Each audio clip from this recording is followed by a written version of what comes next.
बंदी छोड़ सतगुरु रामपाल जी परमेश्वर जी की जय हो। परमपिता परमेश्वर जी की सभी प्यारी आत्माओं को मुझ मानव धर्मी पवन दास का प्यार भरा सत्साहे। सत्साहे भाई और बहनों, आज का वीडियो राजनीति को लेकर है, गंदी राजनीति को लेकर। जिस गंदी राजनीति का हिस्सा भगत समाज को बना दिया गया है। वीडियो की हम शुरुआत करें उससे पहले सभी भाई बहन एक बार लाइव वीडियो से जुड़े और ज्यादा से ज्यादा शेयर करें। तब तक दास परमपिता परमेश्वर जी का जयकारा करता है। परमपिता परमात्मा सारी सृष्टि के रचनहार, कुल मालिक, असंख्य ब्रह्मांडों के स्वामी, जगत गुरु, तीनों लोकों में प्रवेश करके सबका भरण पोषण करने वाले राजाधिराज, आत्माधार, नाथों के नाथ, देवों के देव महादेव, सर्वेश्वर महेश्वर, मृत्युंजय, अजरो अमर, आदि अनादि, सनातनी प्रभु, जगत पिता जगदीश्वर, श्री श्री 1008 की उपाधि के वास्तविक अधिकारी, अकाल मूरत शब्द स्वरूपी राम वासुदेव, सर्वगतम ब्रह्म, परम पूज्य, प्रथम पूज्य, परम संत, परम पुरुष, परम धनी, परम दयालु, सत्य कबीर, हक्का कबीर, अल्लाह कबीर, अल्लाह अकबर, बाखबर, अल्लाह ताला, जगत के तारणहार, जगत के मुक्तिदाता, जगत के जगन्नाथ, हारे के सहारे, हिंदुओं के राम, मुसलमानों के अल्लाह, सिखों के वाहिगुरु, ईसाइयों के मसीह, दया के सागर दयानिधि, करुणा के सागर करुणानिधि, स्वयंभू परिभू, कष्ट हरण, मंगल करण, दुख भंजन, अविगत कबीर, सत्य कबीर, असली मर्यादा पुरुषोत्तम, असली घनश्याम, असली मनमोहन, असली कृष्ण, राजाओं के राजा, महाराजाओं के महाराजा, शहंशाहों के शहंशाह, सम्राटों के सम्राट, भगवानों के भगवान, अल्लाहों के अल्लाह, मसीहाओं के मसीह, प्रभुओं के प्रभु, सच्चे वाहिगुरु, सुख सागर, संत श्रोमणी सतगुरु रामपाल जी परमेश्वर जी के चरण कमल में अनंत कोटि दंडवत प्रणाम। सत्साई भाई और बहनों, दया परमपिता परमेश्वर जी की। आज का लाइव आने का जो मकसद है वो आप सभी भाई बहनों को अच्छे से पता है कि सन 2014 बरवाला कांड के बाद से परम पूज्य सतगुरु रामपाल जी भगवान के भक्तों को काल प्रेरणा से उन्हीं का परिवार, उन्हीं का काल प्रेरित मनवस परिवार, जिसमें उनके बेटा बेटी, भाई बंधु, रिश्तेदार और ये तथाकथित कोऑर्डिनेटर लोग, जो जगह जगह फर्जी नाम दीक्षा केंद्र खोलकर, फर्जी आश्रम खोलकर पूरी तरह से संत रामपाल जी के भक्ति मार्ग को वर्तमान में ये लोग अपनी अज्ञानता, मूर्खता और अपने निजी स्वार्थों के चलते इस धर्म को धंधे में तब्दील कर चुके हैं। आज का वीडियो उन्हीं लोगों की मनमानी हरकतों को लेके है। राजस्थान में 25 नवंबर को चुनाव हैं और आज 21 नवंबर 2023 को सतलोक आश्रम मैनेजमेंट हरियाणा ने अपनी गंदी हरकत का परिचय देते हुए, अपने मनमाने आचरण का परिचय देते हुए कल संगत में एक मैसेज वायरल किया था कि जयपुर और अलवर के जितने भी भगत हैं वो सभी अलवर नामदान केंद्र पर इकट्ठे हो जाएं और वहां आने के बाद उनको बताया जाएगा कि आपने क्या करना है। और नीचे लिखा हुआ था कि इस रैली में भाग लेने वाले भक्तों की एक हाजिरी मानी जाएगी। दास ने कल भी आप सभी भाई बहनों को सूचित कर दिया था कि वहां पे क्या ड्रामा होने वाला है, और वही ड्रामा हुआ वहां पे। आज बहुत सारे भगत भाई बहन जो अभी नए नए जुड़े हैं, जिन्हें अभी संत रामपाल जी के ज्ञान की अच्छे से समझ नहीं है, बहुत सारे भगत भाई बहन बेचारे मूर्खता में अलवर पहुंच गए। वहां जाने के बाद उन्होंने फोन किया कि भगत जी आपने कल सूचित कर दिया था, लेकिन हम लोग विश्वास नहीं कर पाए और यहां तो वास्तव में वो का वो हो गया। तो दास ने कहा भी क्या हुआ? तो भक्तों ने कहा कि यहां पे सतलोक आश्रम मैनेजमेंट हरियाणा वाले अलवर से एक सांसद है कोई बीजेपी का, बाबा बालक नाथ, बोला हमें बाबा बालक नाथ के समर्थन में बुलाया है कि आपने बाबा बालक नाथ की अलवर रैली में शामिल होना है और आपने 25 नवंबर को राजस्थान में बीजेपी को वोट एंड सपोर्ट करना है। और बहुत सारे भक्तों को वहां से वो दिल्ली भी लेके गई। अब दिल्ली क्यों लेके गए उनको नहीं पता चला। तो भाई और बहनों, ये काल प्रेरणा से सतलोक आश्रम मैनेजमेंट हरियाणा वाले भगत समाज को काल आहार बना रहे हैं। राजनीति शब्द संत रामपाल जी परमेश्वर जी के आध्यात्मिक इतिहास में है ही नहीं। सन 1994 से संत रामपाल जी ने नाम दीक्षा देना शुरू किया। सन 1993 से उन्होंने सत्संग करना शुरू किया। लगभग 28-29 वर्ष हो चुके हैं आज। संत रामपाल जी ने कभी भी अपने भक्तों को गंदी राजनीति का हिस्सा नहीं बनाया। कभी उन्होंने अपने भक्तों को किसी रैली में शामिल होने का आदेश नहीं दिया, जैसे कि अन्य नकली संत अपने भक्तों को देते हैं, क्योंकि उनके डेरे, उनके आश्रम राजनीति के सहारे चलते हैं।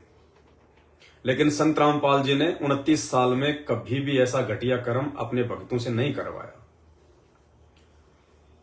29 साल का इतिहास गवाह है। आप संत रामपाल जी की एक भी फोटो किसी भी सरपंच के साथ, विधायक के साथ, एमएलए के साथ, एमपी के साथ, किसी भी राजनेता के साथ आप जी दिखा दीजिएगा, 1 लाख रुपए का नगद इनाम मिलेगा। या 29 साल के भक्ति इतिहास में संत रामपाल जी ने कभी अपने भक्तों को ऑडियो या वीडियो के माध्यम से या फिर सत्संग के माध्यम से कभी ऐसा आदेश दिया हो कि आपने फलाने चुनाव में बीजेपी को सपोर्ट करना है, कांग्रेस को करना है या अन्य किसी राजनीतिक पार्टी को करना है? यदि आप ऐसा कोई ऑडियो वीडियो हमें दिखा देंगे तो आप 1 लाख रुपए नगद प्राप्त करो। चाहे लाखों लोग प्राप्त करो, लाखों लोग, कोई दिक्कत नहीं, हजारों लोग प्राप्त करो। आप ऐसा उनका एक भी कोई ऑडियो या वीडियो जो उन्होंने सन 2014 से पहले जो सत्संग किए हैं उनमें से आप दिखा दीजिएगा कि आप बीजेपी को सपोर्ट करो या कांग्रेस को सपोर्ट करो, किसी भी राजनीतिक पार्टी के विषय में। संत रामपाल जी ने हमेशा अपने प्रवचनों में अपने भक्तों को यही शिक्षा दी है कि राजनीति भगत के लिए घाटे का सौदा है, घाटे का सौदा। और भगत समाज ने यदि वोट भी देना है तो बहुत सोच समझकर आप जिसको वोट दे रहे हैं वो एक योग्य उम्मीदवार होना चाहिए, क्योंकि यदि वो जीतकर लोकसभा में या राज्यसभा में आता है या मंत्री बनता है, मुख्यमंत्री बनता है, और उसके बाद वो जो भी अच्छे कर्म या बुरे कर्म करेगा उसी रेशियो में पाप और पुण्य उन लोगों को भी मिलेगा, उनके हिस्से में भी लिखा जाएगा जिन लोगों की वजह से, जिन लोगों के वोट और सपोर्ट की वजह से आज वो मंत्री बना है, प्रधानमंत्री बना है, मुख्यमंत्री बना है। और वर्तमान की जो ये गंदी राजनीति देश और दुनिया में प्रचलित है, इसमें योग्य उम्मीदवार तो कोई हो ही नहीं सकता। 100 में भी नहीं सोच सकते कि कोई योग्य उम्मीदवार होगा। तो संत रामपाल जी ने कहा कि यदि आपने वोट भी देना है तो केवल वहीं तक सीमित रहो, और वोट देने के बाद वो जैसे भी कर्म कुकर्म करेगा फिर उसके परिणाम भी भुगतने के लिए तैयार रहना। अर्थात संत रामपाल जी का अपने भक्तों को सीधा सीधा आदेश है कि भक्तों ने किसी भी कैंडिडेट को वोट एंड सपोर्ट नहीं करना है यदि आपने अपनी भक्ति को सफल बनाना है तो। साथ ही संत रामपाल जी ने यह भी कहा कि आपने कोई राजनीतिक पार्टी देखकर भी वोट नहीं देना, आपने किसी के कहने से भी वोट नहीं देना, आपने भावुकता में आकर भी वोट नहीं देना। भगत के लिए घाटे का सौदा हो जाएगा। एक छोटा सा संत रामपाल जी का ये सत्संग आपको सुना देते हैं, शायद उन नए भक्तों की आंखें खुल जाए जो अभी संत रामपाल जी के सत्संगों से पूर्णतया परिचित नहीं है और सतलोक आश्रम मैनेजमेंट हरियाणा के चक्कर में आकर, एक हाजिरी के चक्कर में पड़कर अपना कीमती समय और अपनी भक्ति और मर्यादा तीनों चीजों को बर्बाद कर रहा है। तो संत रामपाल जी के मुख कमल से एक 1.5 मिनट का छोटा सा सत्संग है। इस सत्संग में संत रामपाल जी ने ये पूरा का पूरा निष्कर्ष दे दिया है, निर्णय दे दिया है कि संत रामपाल जी के भक्तों के लिए राजनीति करना या राजनेताओं को सपोर्ट करना जहर के समान है या फिर अमृत के समान है। और कहते हैं समझदार को संकेत ही काफी होता है, बाकी भेड़ के आगे कितने भी बीन बजा लो उसका कोई फायदा नहीं है। सुनिए संत रामपाल जी के मुख कमल से। जैसे भारत का संविधान है, वो यदि कोई किसी की सबसे बड़ा हानि का सौदा है जो राजनीति में जाते हैं, वो अपना जीवन नाश करते हैं। भक्त को राजनीति के आसपास भी नहीं जाना चाहिए। वोट देना हो, नेक आदमी देखकर वोट देना, किसी ऐसे भाव में भावुक होकर किसी के कहने से और या कोई पार्टी विशेष देकर आप अपना वोट देकर पाप के भागी मत बनना, क्योंकि आपके द्वारा दिया गया वोट से जो चुना हुआ व्यक्ति है, यदि वो गलतियां करता है तो उसका रेसों में पाप आपको भी लगेगा। तो ये ध्यान से रखना है, अपने वोट का सदुपयोग करना है, करो कि तक, क्योंकि राजा तो चुनना ही पड़ेगा व्यवस्था बनाए रखने के लिए। इतनी सी बात स्पष्ट कर दिया संत रामपाल जी भगवान ने अपने इस सत्संग में। अगर कोई गुरुमुखी भगत है और वास्तव में यदि कोई उनके ज्ञान को समझकर और अपने मोक्ष के लिए भक्ति कर रहा है, तो वो तो समझ जाएगा कि गुरुदेव का क्या आदेश है, गुरुदेव का क्या वचन है। क्योंकि ये एकमात्र दुनिया का ऐसा संत है जो दोगला नहीं है। इसके दोगले वचन आपको सुनने को नहीं मिलेंगे। तो इन्होंने अपने भक्तों को सत्संगों में सार्वजनिक तौर पर राजनीति के संबंध में स्पष्ट आदेश दे दिए हुए हैं। कमी आप लोगों की है कि आप सत्संग नहीं सुनते हैं। स्पष्ट कह रहे हैं परमात्मा कि राजनीति भक्तों के लिए घाटे का सौदा है, घाटे का सौदा। भक्तों को राजनीति के आसपास भी नहीं होना चाहिए। किसी के कहने से या भावनाओं में बहकर या कोई पार्टी विशेष देखकर आपने वोट नहीं करना चाहिए। यह आपके गुरुदेव का आदेश है। तो आपको जो अलवर में बुलाया गया और वहां जाने के बाद आप लोगों को बताया गया कि आपने बीजेपी को वोट देना है, बीजेपी को सपोर्ट देना है, तो यहां भी आप अपने गुरुदेव के वचन के अनुसार फेल हो रहे हैं। क्योंकि गुरुदेव स्पष्ट कह रहे हैं कि कोई पार्टी विशेष देखकर वोट नहीं देना, किसी के कहने से वोट नहीं देना। तो आपको कहा किसके द्वारा जा रहा है? सतलोक आश्रम मैनेजमेंट हरियाणा के द्वारा, आपके नामदान संचालकों के द्वारा, आपके कोऑर्डिनेटरों के द्वारा, गुरुदेव के काल प्रेरित परिवार के द्वारा। आपका तो सारी की सारी मर्यादा तार तार कर दी इन लोगों ने, सारी की सारी मर्यादा। आपके गुरुदेव का तो स्पष्ट आदेश है, आपने तो वोट करना ही नहीं है, भक्तों ने तो वोट करना ही नहीं है। जिनको सरकार चुननी हो चुन लेंगे अपनी, हम क्यों सिर में दर्द करें, हम भगत क्यों सिर में दर्द करें। जिनको सरकार चाहिए, जिनको सरकार से सुविधा चाहिए, जिनके राजनीतिक स्वार्थ होते हैं या जिनका धंधा पानी, जिनका खर्चा पानी राजनेताओं की चमचागिरी से चलता है, वो करें अपना, जो मर्जी करें वो। हम क्यों अपनी ऐसी तैसी करवा रहे हैं भाई? हम क्यों ये परमात्मा मिलने के बाद में काल के मुंह का निवाला बन रहे हैं? अरे एक तरफ तो परमात्मा कहते हैं, तुम भी गाते हो कि भाई जो गुरु वचन पर डट गए कट गए फंद 84 के, और यहां तुम टोटली काम, सारे के सारा काम अपने गुरुदेव के वचनों के विरुद्ध कर रहे हो। गुरुजी तो तुम्हें मना कर रहे हैं, तुम्हारी आंखों के सामने है, अभी तुमने अपने कानों से सुना। यकीन नहीं है तो एक बार और सुन लीजिए। सबसे बड़ा हानि का सौदा है जो राजनीति में जाते हैं, वो अपना जीवन नाश करते हैं। भक्त को राजनीति के आसपास भी नहीं जाना चाहिए। वोट देना हो, नेक आदमी देखकर वोट देना, किसी ऐसे भाव में भावुक होकर किसी के कहने से और या कोई पार्टी विशेष देखकर आप अपना वोट देकर पाप के भागी मत बनना, क्योंकि आपके द्वारा दिया गया वोट से जो चुना हुआ व्यक्ति है, यदि वो गलतियां करता है तो उसका रेसों में पाप आपको भी लगेगा। तो ये ध्यान से रखना है, अपने वोट का सदुपयोग करना है, करो कि तक, क्योंकि राजा तो चुनना ही पड़ेगा व्यवस्था बनाए रखने के लिए। इतनी सी बात। नेक व्यक्ति देखकर और आप सबको पता है कि इस संसार में जितने भी मानव शरीरधारी प्राणी हैं, यदि कोई संत रामपाल जी की शरण में आकर और तमाम बुराइयों को नहीं त्यागता है, गंदी राजनीति को नहीं त्यागता है, तो वो व्यक्ति नेक हो ही नहीं सकता। सीधी सी बात है, संत रामपाल जी का ज्ञान समझकर उनसे उपदेश लिए बिना धरती पर कोई भी प्राणी, चाहे आपको कितना ही अच्छा नजर आ रहा हो, वो नेक हो ही नहीं सकता, क्योंकि वो काल की हद में है, वो काल की जकड़ में है। तो अलवर में कोई बाबा बालकनाथ है।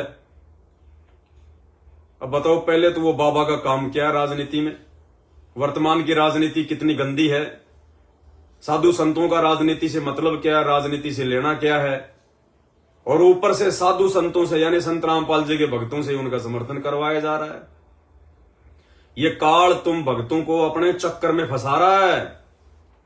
आज ये बाबा बालकनाथ को वोट एंड सपोर्ट करवा के इन काल प्रेरित सतलोक आश्रम मैनेजमेंट हरियाणा वालों के माध्यम से, और कल को तुम भक्तों को ये गोरखनाथ बना के छोड़ देगा। गोरखनाथ चारों युगों में चक्कर काटते रहना, चिमटा हाथ में लेके, अलख निरंजन दिए माई ऐसी की तैसी कर देगा ये काल, ऐसी की तैसी। तुम जगत वाले नहीं हो, तुम भगत हो, भगत। तुम्हारी रहनी करनी, तुम्हारे कर्म, तुम्हारा उठना बैठना, तुम्हारा व्यवहार, तुम्हारा तुम्हारा ये चाल चलन, ये जगत से बिल्कुल डिफरेंट होना चाहिए। डिफरेंट। चाहे बीजेपी हो चाहे कांग्रेस हो, भाड़ में जाए बीजेपी, भाड़ में जाए कांग्रेस, और भाड़ में जाए दुनिया की सारी राजनीतिक पार्टियां। हमारी एक ही पार्टी है, संत रामपाल जी सतसाई पार्टी, और कोई पार्टी नहीं हमारी। तुम किस पार्टी के चक्कर में फंस के अपने ऐसी तैसी करवा रहे हो? ये तो काल के दूत हैं, संत रामपाल जी के परिवार वाले, उनके बेटा बेटी भाई बंधु कोऑर्डिनेटर। ये तो काल ने स्पेशल भक्तों की ऐसी तैसी करवाने के लिए धरती पे उतार रखे हैं। इनका तो जो काम है वो करेंगे ये, और ये तो बड़ी लगन के साथ में अपना काम कर रहे हैं। लेकिन तुम भगत क्यों अपनी ऐसी तैसी करवा रहे हो भाई? अरे तुम क्या करवा रहे हो? तुम्हारे गुरुजी क्या कह रहे हैं, और तुम उन 2 कोटि के जीवों की बात को महत्व दे रहे हो। रोज नित्य नियम में पढ़ाता है परमात्मा, गुरु को तजे भजे जो आना, ता पशुओं को फोकट ज्ञाना। तुम्हें पशु बनाकर छोड़ दिया, पशु, क्योंकि तुम अपने गुरुजी की बातों को त्याग कर और आन यानी इन 2 कोटि के जीवों की, संत रामपाल जी के परिवार वालों की, इन 2 कोटि के कोऑर्डिनेटरों की, जो संगत के दान पर अपने बच्चे पाल रहे हैं, जिनकी कोई औकात नहीं, कोई हैसियत नहीं, इन 2 कोटि के जीवों के पीछे लग के तुम अपना क्यों आध्यात्मिक जीवन बर्बाद कर रहे हो?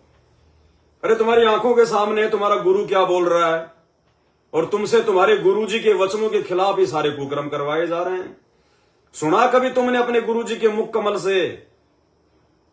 अरे तुम कहते हो हिसार जेल से ऑडियो आती है, हिसार जेल से वीडियो आती है। अरे एक आधा तो ऑडियो वीडियो ऐसा भेज दो जिसमें तुम्हारे गुरुजी ने ये कहा हो कि बेटो बीजेपी को वोट दे दो, कांग्रेस को वोट दे दो, बाबा बालकनाथ को वोट दे दो, राजनीति करो, उन राजनेताओं के तलवे चाटो, कुत्ते की तरह उनका समर्थन करो, अपनी भक्ति बर्बाद करो। हैं?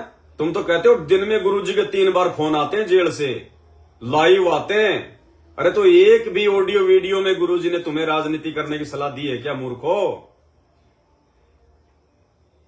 इसीलिए तुम लोगों से दुखी होके वो परम संत जेल में जाके बैठ गया कि किन मूर्खों के बीच में आके बैठ गया मैं। संत रामपाल जी भी अपने सर में थप्पी मार रहे होंगे जेल में बैठ के कि 27 साल हो गई मेरे को इन गधों को गीता पढ़ाते हुए।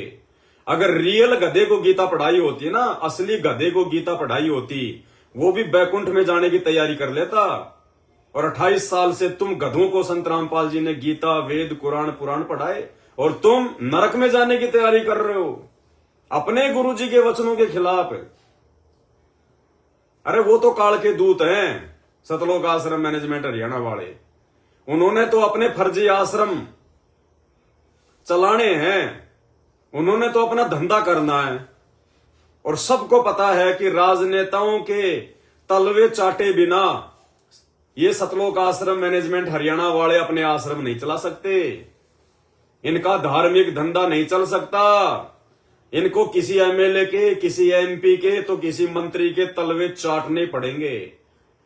किसी न किसी राजनीतिक पार्टी का कुत्ता बनके उनके चरणों में रहना पड़ेगा, यदि इनको धंधा करना है तो, आश्रम चलाने हैं तो। अरे इन कुत्तों के पीछे तुम क्यों कुत्ते बन रहे हो भाई? तुम्हारे कौन सी खुजली उठ गई? तुम जबरदस्ती जो है मतलब प्याऊ प्याऊ कर रहे हो उनके पीछे, किस लिए? क्या समझा फिर तुमने ज्ञान को? क्या सत्संग सुने तुम लोगों ने संत रामपाल जी के? क्या समझा तुम लोगों ने संत रामपाल जी के आध्यात्मिक ज्ञान को? कॉमन सेंस की बातें हैं ये तो। ये दुनिया भर की बुराइयां छोड़ के इस मार्ग में हम आए हैं। अरे ये कुकर्म तो हम संत रामपाल जी से उपदेश लेने से पहले किया करते थे, ये गंदी राजनीति। और वो ही गंदे कर्म तुमसे नाम उपदेश लेने के बाद में संत रामपाल जी के नाम की आड़ में करवाए जा रहे हैं, उनकी पीठ पीछे करवाए जा रहे हैं, अपने धार्मिक धंधे को चलाए रखने के लिए करवाए जा रहे हैं। अरे तुम तो आंखें खोलो, तुम लोग नींद में हो क्या? ये परीक्षा चल रही है, परीक्षा 2014 के बाद से ये परीक्षा है। 27 साल तक संत रामपाल जी ने आध्यात्मिक ज्ञान दिया, दिन रात एक करके, गांव गांव जाके, लोगों की गालियां खा के, लोगों के जो है लठ खा के, 2-2 बार की जेल, गुंडा कहलाया, बुंडा कहलाया।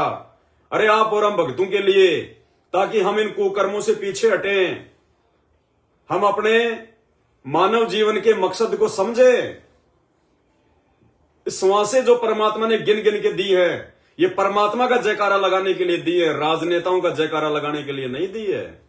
अपने गुरुदेव भगवान के चरण चाटने के लिए दी है, राजनेताओं के तलवे चाटने के लिए परमात्मा ने जीभ नहीं दी।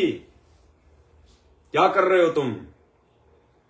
कितना समझाया संत रामपाल जी ने सत्संगों में, ये सतलुज हरियाणा तो काल का दूत है, ये नहीं मानेगा, ये नहीं सुधरेगा, ये नहीं समझेगा। जैसे संत रामपाल जी ने आध्यात्मिक ज्ञान देना शुरू किया, तो संत रामपाल जी ने क्या कहा कि ये नकली संत जो हैं ये नहीं समझेंगे, ये नहीं मानेंगे, क्योंकि इनका तो स्वार्थ नीत है, ये तो काल के पक्के दूत हैं, इनको तो मान बढ़ाई का रोग लग चुका है, इनको दान धर्म का मीठा जहर जो है ये खा रहे हैं, ये नहीं मानेंगे। लेकिन संत रामपाल जी ये सोचकर ज्ञान देते रहे, उन नकली संतों की खाल आध्यात्मिक स्तर पर उनके सत्संग, उनकी पुस्तकें दिखा दिखा के उगाड़ते रहे कि उनके जो फॉलोवर हैं, उनके जो भगत हैं, वो जो अच्छी आत्माएं जो बेचारी उन पंथों में, उन संतों के पीछे जो जकड़ी हुई हैं, वो आत्माएं इन प्रवचनों को सुन सुन के और काल के जाल से बाहर निकलकर मेरी शरण में आ जाएंगी। तो ठीक इसी प्रकार भाई और बहनों, उन नकली संतों की भूमिका इस यथार्थ 13वें सतकबीर पंथ में संत रामपाल जी का परिवार निभा रहा है। संत रामपाल जी के रिश्तेदार, ये कोऑर्डिनेटर लोग निभा रहे हैं, उनके बेटा बेटी, भाई बंधु, रिश्तेदार, ये नहीं मानेंगे, ये नहीं सुधरेंगे। इनसे दुखी होके तो परमात्मा जेल में जाके बैठे हैं। अरे बरवाला कांड कोई संत रामपाल जी ने करवाया है क्या? तुम्हारे गुरुजी ऐसा कोई कुकर्म करेंगे क्या जिसके चलते बरवाला कांड हो, गुरुजी को जेल जाना पड़े? ये सारे के सारी उल्टी हरकतें, ये मनमाना आचरण जैसे आज कर रहे हैं, ये बरसों से करते आ रहे हैं, बरसों से। और इन्हीं की उल्टी हरकतों के चलते जो इन्होंने बरवाला कांड में भक्तों को काले कपड़े पहन के कमांडो बना दिया, भक्तों के हाथों में लड़ने मरने के लिए लठ पत्थर, पेट्रोल बम और बंदूकें दे दी, भक्तों को कमांडो बना के गुंडे मवाली की तरह पुलिस वालों के सामने खड़ा कर दिया। किसने किया? अरे तुम्हारे गुरुजी ने तो भक्तों को हाथों में माला देनी सिखाई कि बेटा मंत्र जाप करो, इन हाथों में माला पकड़नी सिखाई, इन हाथों में संत रामपाल जी ने मंत्र कार्ड पकड़ना सिखाया, इन हाथों को संत रामपाल जी ने झुक के सच्चाई बोलना सिखाया, इन हाथों को संत रामपाल जी ने दान धर्म करना सिखाया। वही संत रामपाल जी क्या उन्हीं हाथों में अपने भक्तों के बरवाला कांड के समय लठ पत्थर, पेट्रोल बम और बंदूकें देके पुलिस वालों के सामने मरने मारने के लिए खड़ा करेगा? किसने किया? इन्हीं काल एजेंटों ने, उनके परिवार वालों ने, जो ना संत रामपाल जी को समझ पाए, ना उनके ज्ञान को समझ पाए। इसीलिए परमात्मा ऐसे लोगों के विषय में सत्संग में कहते हैं कि काल का जीव कहीं नहीं माने और कोट सुने जो ज्ञाना। जो काल का जो जीव होता है ना, काल का जो एजेंट होता है पक्का, वो सतगुरु के ज्ञान को नहीं समझ पाता, सतगुरु के ज्ञान को नहीं मान पाता। चाहे उसको कितने सत्संग कर दो, चाहे उसको करोड़ों प्रवचन सुना दो, काल को जीव कहीं नहीं माने, कोट सुने जो ज्ञाना। और जैसे काठ और जैसे लाख अग्नि में पिंगले और बिछुड़ते काठ समाना। पहले के समय में जो चूड़ियां बनती थी वो लाख की बनती थी। लाख एक धातु आती है, तो क्या होता था, उसको जब आग के पास में लेके जाते थे तो वो पिघल जाता था, और जैसे उसको आग से हटाया 2-4 सेकंड में वो बिल्कुल ऐसा हो जाता था पत्थर की तरह।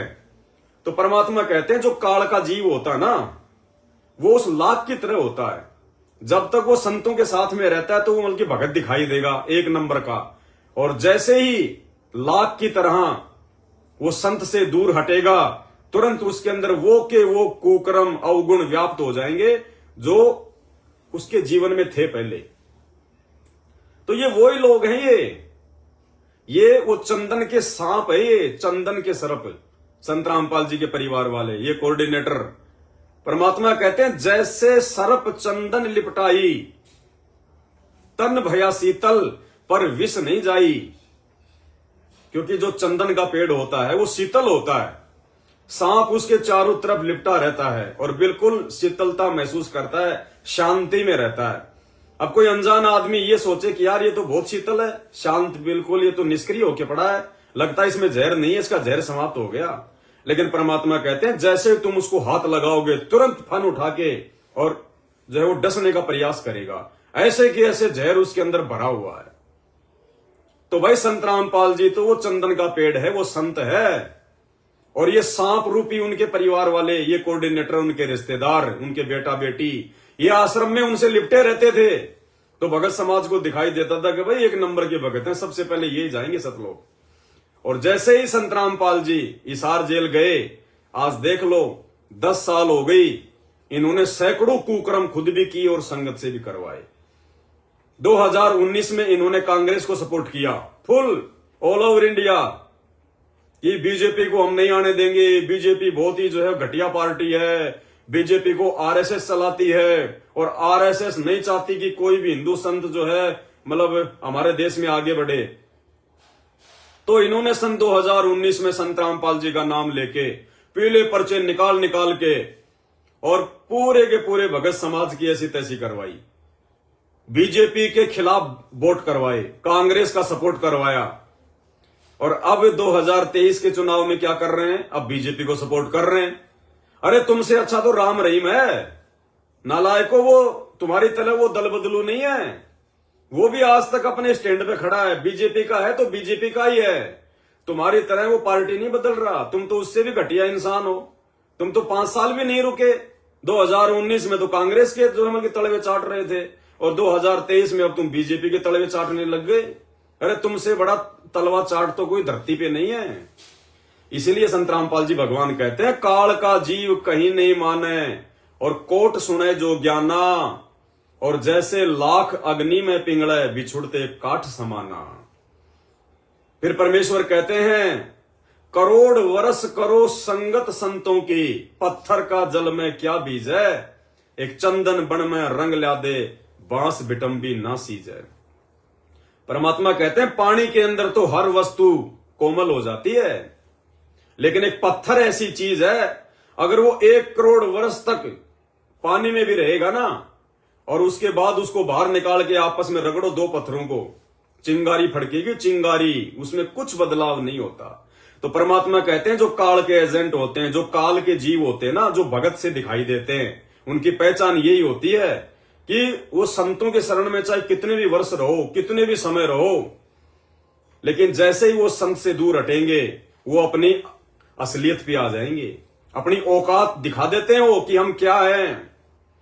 और ज्यादा दूर जाने की बात नहीं है। ऐसा नहीं है कि संत रामपाल जी को मालूम नहीं है कि बाहर संगत में क्या हो रहा है, मेरे परिवार वाले क्या कर रहे हैं, क्या ड्रामा कर रहे हैं, क्या नौटंकी कर रहे हैं।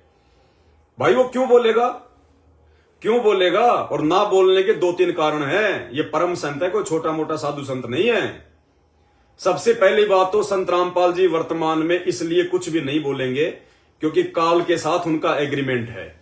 ये परमात्मा आप नीचे जाना, आप अपना ज्ञान समझाना, जो आपका ज्ञान समझे आपका, जो ना समझे उसको कुछ मत कहना। तो संत रामपाल जी को पता ही है कि 28 साल थोड़े नहीं होते हैं। इतना समझने के बाद भी यदि कोई कुकर्म कर रहा है तो मैं क्यों कहूंगा भाई फालतू में। उनका एग्रीमेंट टूटता है, उनका वचन टूटता है।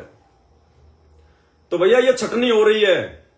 जो काल का होगा वो काल वाले सारे कुकर्म करेगा, और जो सतगुरु का होगा, जिसने ज्ञान को आधार बनाया होगा, गुरु को भगवान बनाया होगा,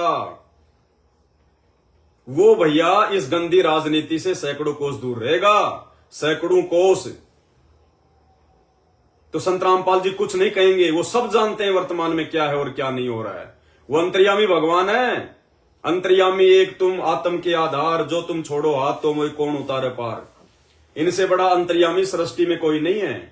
तो काल के साथ किए गए एग्रीमेंट के अनुसार ये कबीर परमात्मा अर्थात सतगुरु रामपाल जी भगवान वर्तमान में अपने परिवार वालों को कुछ नहीं कहेगा, जबकि उन्हें पता है कि ये क्या कर रहे हैं, क्या नहीं कर रहे हैं। इन्हीं कर्म कुकर्मों के चलते संगत की छटनी हो जाएगी। कितनी आत्माओं ने संत रामपाल जी को समझा, उनके ज्ञान को समझा, और कितनी आत्माओं ने उन कुकर्मों को नहीं छोड़ा, ज्ञान को नहीं समझा। ऑटोमेटिक छटनी हो जाएगी। संत को सिर में दर्द करने की टेंशन ही नहीं है, जरूरत ही नहीं है, अपने आप छटनी हो जाएगी। परमात्मा कहते हैं, कहे कबीर सोए जन मेरा, जो नीर खीर का करे निबेरा। अब आपको बताते हैं एक और बहुत अच्छी बात। ये लोग कहते हैं कि भाई हिसार जेल से ऑडियो आ रही है, हिसार जेल से ऑडियो आ रही है। ठीक है भाई, दास भी उन ऑडियो का रेफरेंस देता है आपको बहुत सारी वीडियो में, और कई भगत भाई बहन अपनी नासमझी के चलते ये कह देते हैं कि भाई ये पवन भगत जी पहले तो कहते थे कि हिसार जेल से ऑडियो नहीं आती हैं, नकली हैं, फर्जी हैं, और अब पवन भगत जी कह रहे हैं कि हाँ हिसार जेल से ऑडियो आ रही है, 1 घंटे के सत्संग आ रहे हैं, हिसार जेल से आ रहे हैं। तो भाई ये क्या? तो भाई ये आप लोग नहीं समझ पाओगे, ये आप लोग नहीं समझ पाओगे। ये वही समझ पाएंगे जो साध संगति से जुड़े हुए हैं, और साध संगति में भी वही समझ पाएंगे जो गुरु के ज्ञान को आधार बना के जुड़े हुए हैं। जो मुझ पवनदास के पीछे जुड़े हुए हैं वो नहीं समझ पाएंगे। जो मुझ पवनदास की प्रत्येक बात पे आंख बंद करके जो विश्वास करके जो चलते हैं वो नहीं समझ पाएंगे। मुझ पवनदास को भगवान समझने वाले नहीं समझ पाएंगे, वो नीचे गिरेंगे। बाकी जो साध संगति में ज्ञान आधार से जुड़े हुए हैं उन सबको अच्छे से पता है कि हम क्या कहते हैं और उस बात का क्या मतलब निकलता है। ये अगम की बातें हैं, ये हर किसी के समझ में नहीं आएंगी। दास ने शुरू से एक बात कही है, हमें कोई मतलब नहीं है कि हिसार जेल से जो ऑडियो आ रही है वो असली है या नकली है। चाहे नकली आओ चाहे असली आओ, नो टेंशन, कोई दिक्कत नहीं। और भाई ये कलयुग है, मशीनरी युग है, लाखों एप्लीकेशन है। और हाल ही में नरेंद्र मोदी ने अपना एक भाषण दिया, उसमें खुद उन्होंने जिक्र किया कि मैंने कभी बचपन में जब स्कूल में पढ़ता था तब मैंने वो गरबा खेला करता था, डांडिया, और अभी पता नहीं 2-4 दिन पहले लोगों ने मेरा डांडिया खेलता हुआ वीडियो वायरल कर दिया, हूबहू मेरे जैसा। मैं खुद भी देख के हैरान हो गया, जबकि मैंने तो कभी डांडिया खेला ही नहीं। तो उन्होंने जिक्र किया कि ये एआई है, artificial intelligence, deep fake video बनाया गया नरेंद्र मोदी का, हूबहू। वो भी आश्चर्य में पड़ गया, हंस हंस के बता रहा है कि विज्ञान ने कितनी तरक्की कर ली। हूबहू आपकी आवाज, हूबहू आपका चेहरा, आपका शरीर, सब कुछ। तो भाई ये टेक्नोलॉजी का समय है, ये कलयुग का समय है, इसलिए हम कुछ नहीं कह सकते कि असली है या नकली है। असली भी हो सकती है और नकली भी हो सकती है, लेकिन आप और हमारे लिए सतगुरु का क्या आदेश है? असली नकली के चक्कर में पड़ने का आदेश नहीं है, वाद विवाद करने का आदेश नहीं है। हमारे लिए सतगुरु का एक ही आदेश है कि बेटा चाहे असली हो चाहे नकली हो, तुमने केवल मेरे सत्संग को आधार बना के चलना है। वो ऑडियो चाहे मेरी हो, चाहे किसी शराबी की हो, चाहे किसी मांसाहारी की हो, उन ऑडियो में यदि सन 2014 से पहले मेरे द्वारा किए गए मेरे सत्संगों से यदि बातें मेल खाती हैं तो बेटा उनको स्वीकार कर लो। और यदि वर्तमान में हिसार जेल के नाम से आ रहे ऑडियो वीडियो में कही गई बातें मेरे ज्ञान आधार से मेल नहीं खाती है तो उनको छोड़ दो। ये परीक्षा का समय है, इसलिए भैया हम ज्यादा टेंशन नहीं लेते हम साथ संगति वाले, क्योंकि हमें परमात्मा ने तत्व ज्ञान रूपी टॉर्च दे रखी है। हमें जब भी कोई दिक्कत होती है, कहीं भी कोई अंधकार नजर आता, अज्ञान नजर आता है, हम तुरंत अपने गुरुदेव भगवान के द्वारा दी गई वो टॉर्च का इस्तेमाल करते हैं। हमारी टॉर्च ये कोऑर्डिनेटर नहीं है, ये तो खुद अंधे हैं। हमारी टॉर्च गुरुदेव के परिवार वाले नहीं है, ये तो खुद महाअंधे हैं। हमारी टॉर्च है गुरु जी का ज्ञान, गुरु जी के सत्संग। वो हमारी तत्व ज्ञान रूपी टॉर्च है जो हमें कभी भी धोखा नहीं दे सकती, हमें गहरे से गहरे अंधकार में भी रोशनी देगी। इसलिए भैया ऑडियो असली हो चाहे नकली हो, उनके चक्कर में ना पड़ना। ऑडियो क्या कह रही है, ऑडियो में कितनी सच्चाई है, गुरुदेव के ज्ञान से कितनी मेल खाती है, बस उस चीज को स्वीकार करना है। हमने संत रामपाल जी के परिवार के तलवे चाटने के लिए नाम दीक्षा का फार्म नहीं भरा था, जो आज बाकी संगत उनके परिवार की जो है तलवे चाट रही है कि इनके परिवार की चापलूसी करके हम सतलोक चले जाएंगे। सपने सपने देखते रह जाओगे, सपने। तो इसार जेल के नाम से जो ऑडियो आ रही है, सप्ताह में लगभग एक बार ये लोग ऑडियो भेजते हैं संगत में, विशेष संदेश नाम करके। हालांकि ये बहुत पहले का गेम है सारा का सारा, वर्तमान में तो खाली भगत समाज को मूर्ख बनाने के लिए उनको सेट कर करके भेजा जाता है। तो अभी लास्ट 4-5 दिन पहले जो 11 नंबर की ऑडियो आई है, 11 नंबर की लेटेस्ट, अब आगे इनकी 12 नंबर की आएगी। तो फिलहाल लास्ट ऑडियो जो इनकी 11 नंबर की आई है, अरे उसी 11 नंबर की ऑडियो में संत रामपाल जी क्या कह रहे हैं इन मूर्खों के विषय में। तुम लोग सुनते तो हो नहीं सत्संग, सुबह 4 बजे तुम लोग नामदान केंद्र पे जाओगे, आंखें मसलते मसलते क्या तुम सत्संग सुनोगे 4 बजे। अरे आधी नींद में उठ के मसलते मसलते तुम क्या सत्संग सुनोगे।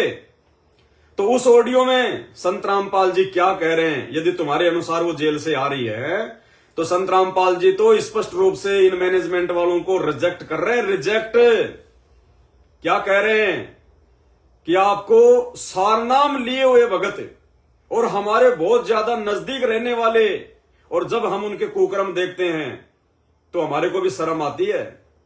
यानी वर्तमान में जो सतलोक आश्रम मैनेजमेंट हरियाणा जो बकवाद कर रहा है, ये आश्रम खोल खोल के ज्योति पाठ के नाम पे भगत समाज को लूट लूट के इन आश्रमों को स्टेडियम बना दिया, कबड्डी का मैदान बना दिया, भक्तों को गंदी राजनीति का हिस्सा बना दिया, राजनेताओं का जो है चमचा बना दिया, राजनेताओं का पालतू जो है डोगी बना दिया।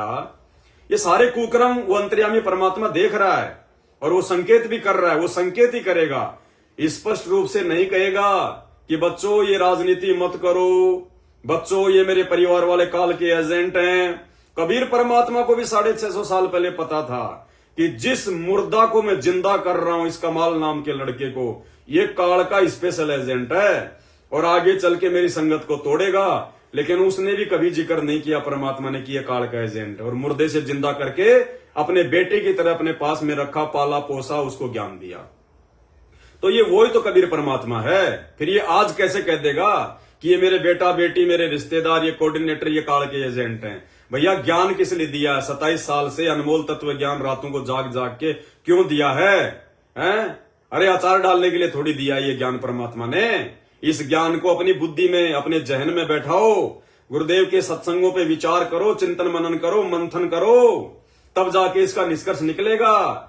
गुरुजी ने सुना दिए और तुमने सुन लिए, तुम तो भेड़ वाली बीन बना के बैठ गए। कर्म सारे गुरुजी के सत्संगों के खिलाफ कर रहे हो। 24 घंटे कान में लीड लगा के तुम सत्संग सुनते रहते हो। क्या फायदा इस बात का? इस कान से सुने, इस कान से निकाल दिए। जब धर्म संकट की स्थिति पैदा होती है, उस समय ज्ञान को आधार बनाया जाता है। तो सन 2014 के बाद आज संगत में धर्म संकट की स्थिति है, और ये ज्ञान 27 साल से भगवान ने इसलिए दिया था कि जब मैं इनकी परीक्षा लूंगा, उस समय देखूंगा कि जो है वो किन किन आत्माओं ने मेरे ज्ञान को आधार बनाया, कौन काल के एजेंट हैं और कौन मेरे हंस हैं। तो ये 11 नंबर की ऑडियो जो हिसार जेल से आ रही है, अरे इसी में परमात्मा ने संकेत कर दिया इनके कुकर्मों के विषय में। कोई समझदार होगा तो इनको रिजेक्ट कर देगा, छोड़ देगा इनको, और घर बैठ के भक्ति करो जब तक भगवान हिसार जेल से बाहर नहीं आ जाता। मोकू कहां ढूंढे रे बंदे, मैं तो तेरे पास में। इन आश्रमों में भगवान नहीं है, आश्रमों में तो धंधा हो रहा है, धंधा। काल के एजेंट बैठे हैं। क्या कह रहे हैं सुनिए आप अपने मुख कमल से। परमात्मा कहते हैं हंस गवन करते नहीं, मान सरोवर छाड़। हंस यानी जो अच्छे भगत होंगे, और मान सरोवर यानी परमात्मा के सत्संगों को छोड़कर। सत्संगों को छोड़ने का मतलब है उन सत्संगों में गुरु ने जो ज्ञान दिया है, उस ज्ञान को छोड़कर यदि कोई अच्छा भगत होगा तो कहीं और कुकर्म करने के लिए नहीं जाएगा, मुंह मारने के लिए नहीं जाएगा। हंस गवन करते नहीं मान सरोवर छाड़, यानी जो अच्छा भगत होगा, जो सच्चा भगत होगा, जो ज्ञानी भगत होगा, वो मेरे सत्संग रूपी ज्ञान को आधार बना के चलेगा। मेरे ज्ञान के विरुद्ध वो जो है बल्कि मांस नहीं खाएगा। मांस खाने का मतलब जगत वाले कुकर्म, जो तुम भक्तों से ये राजनीति वाले कुकर्म करवाए जा रहे हैं। हंस गवन करते नहीं मान सरोवर छाड़, ये तो कौवे उड़ उड़ जाते हैं जो खाते मांसाहार। ये कौवे के जैसे जो भगत होते हैं ना, जिनके ऊपर सत्संगों का कोई असर नहीं होता, संत की वाणी का कोई असर नहीं होता, जो ज्ञान को आधार नहीं बनाते, भेड़ वाली बीन बना के रखते हैं, कहते हैं वो तो कौवे जैसे भगत हैं। इतना ज्ञान सुनने के बाद भी जिनका कोई परिवर्तन नहीं, कोई हृदय परिवर्तन नहीं, तो कहते हैं कौवे उड़ उड़ जाते हैं जो खाते मांसाहार। ये गंदी राजनीति रूपी मांसाहार, ये कौवे रूपी भगत खाते हैं, ज्ञान आधारी भगत नहीं खाते। और फिर क्या कह रहे हैं आगे गुरु जी कि सारनाम भी ले लिया और हमारे साथ में रहते हैं, और जब उनके वो कर्म देखते हैं तो इतने बिगड़े हुए। स्पष्ट संकेत कर रहे हैं परमात्मा, वो तो अंतर्यामी, उसको पता है क्या क्या कुकर्म ये करेंगे, क्या क्या ये करने वाले हैं, लेकिन परमात्मा संकेत पहले कर देता है। तो मालिक को तो पता था कि अब जो चुनाव आएंगे 2024 के, इन चुनावों में संगत की ऐसी तैसी करेंगे अपने स्वार्थ के लिए, अपना धार्मिक धंधा बनाए रखने के लिए, अपने आश्रम चलाने के लिए, खुद भी राजनेताओं के दल्ले बनेंगे और संगत को भी राजनेताओं का दल्ला बनाएंगे। तो परमात्मा तो अंतर्यामी है। उन्होंने तो अभी लेटेस्ट जो ऑडियो आई है हिसार जेल से, तुम लोगों के अनुसार सुन लेना उसको दोबारा एक बार ध्यान से, बहुत महत्वपूर्ण है। उसी में परमात्मा ने संकेत कर दिया, तुम मूर्खों के लिए ध्यान से सुन लो अगर नहीं समझ में आ रही है तो। ये संत रामपाल जी के सत्संग, ये तत्व ज्ञान हर किसी के समझ में नहीं आएगा। परमात्मा कहते हैं सब सुमरे अपने अनुमाना तो गति लखी न जाए, कहे कबीर कृपया कर जन पर ज्यों की त्यों समझाए। ये केवल उनके विशेष कृपा पात्र भक्तों के समझ में आते हैं, और वो कृपा पात्र भगत केवल साध संगति में, साध संगति में।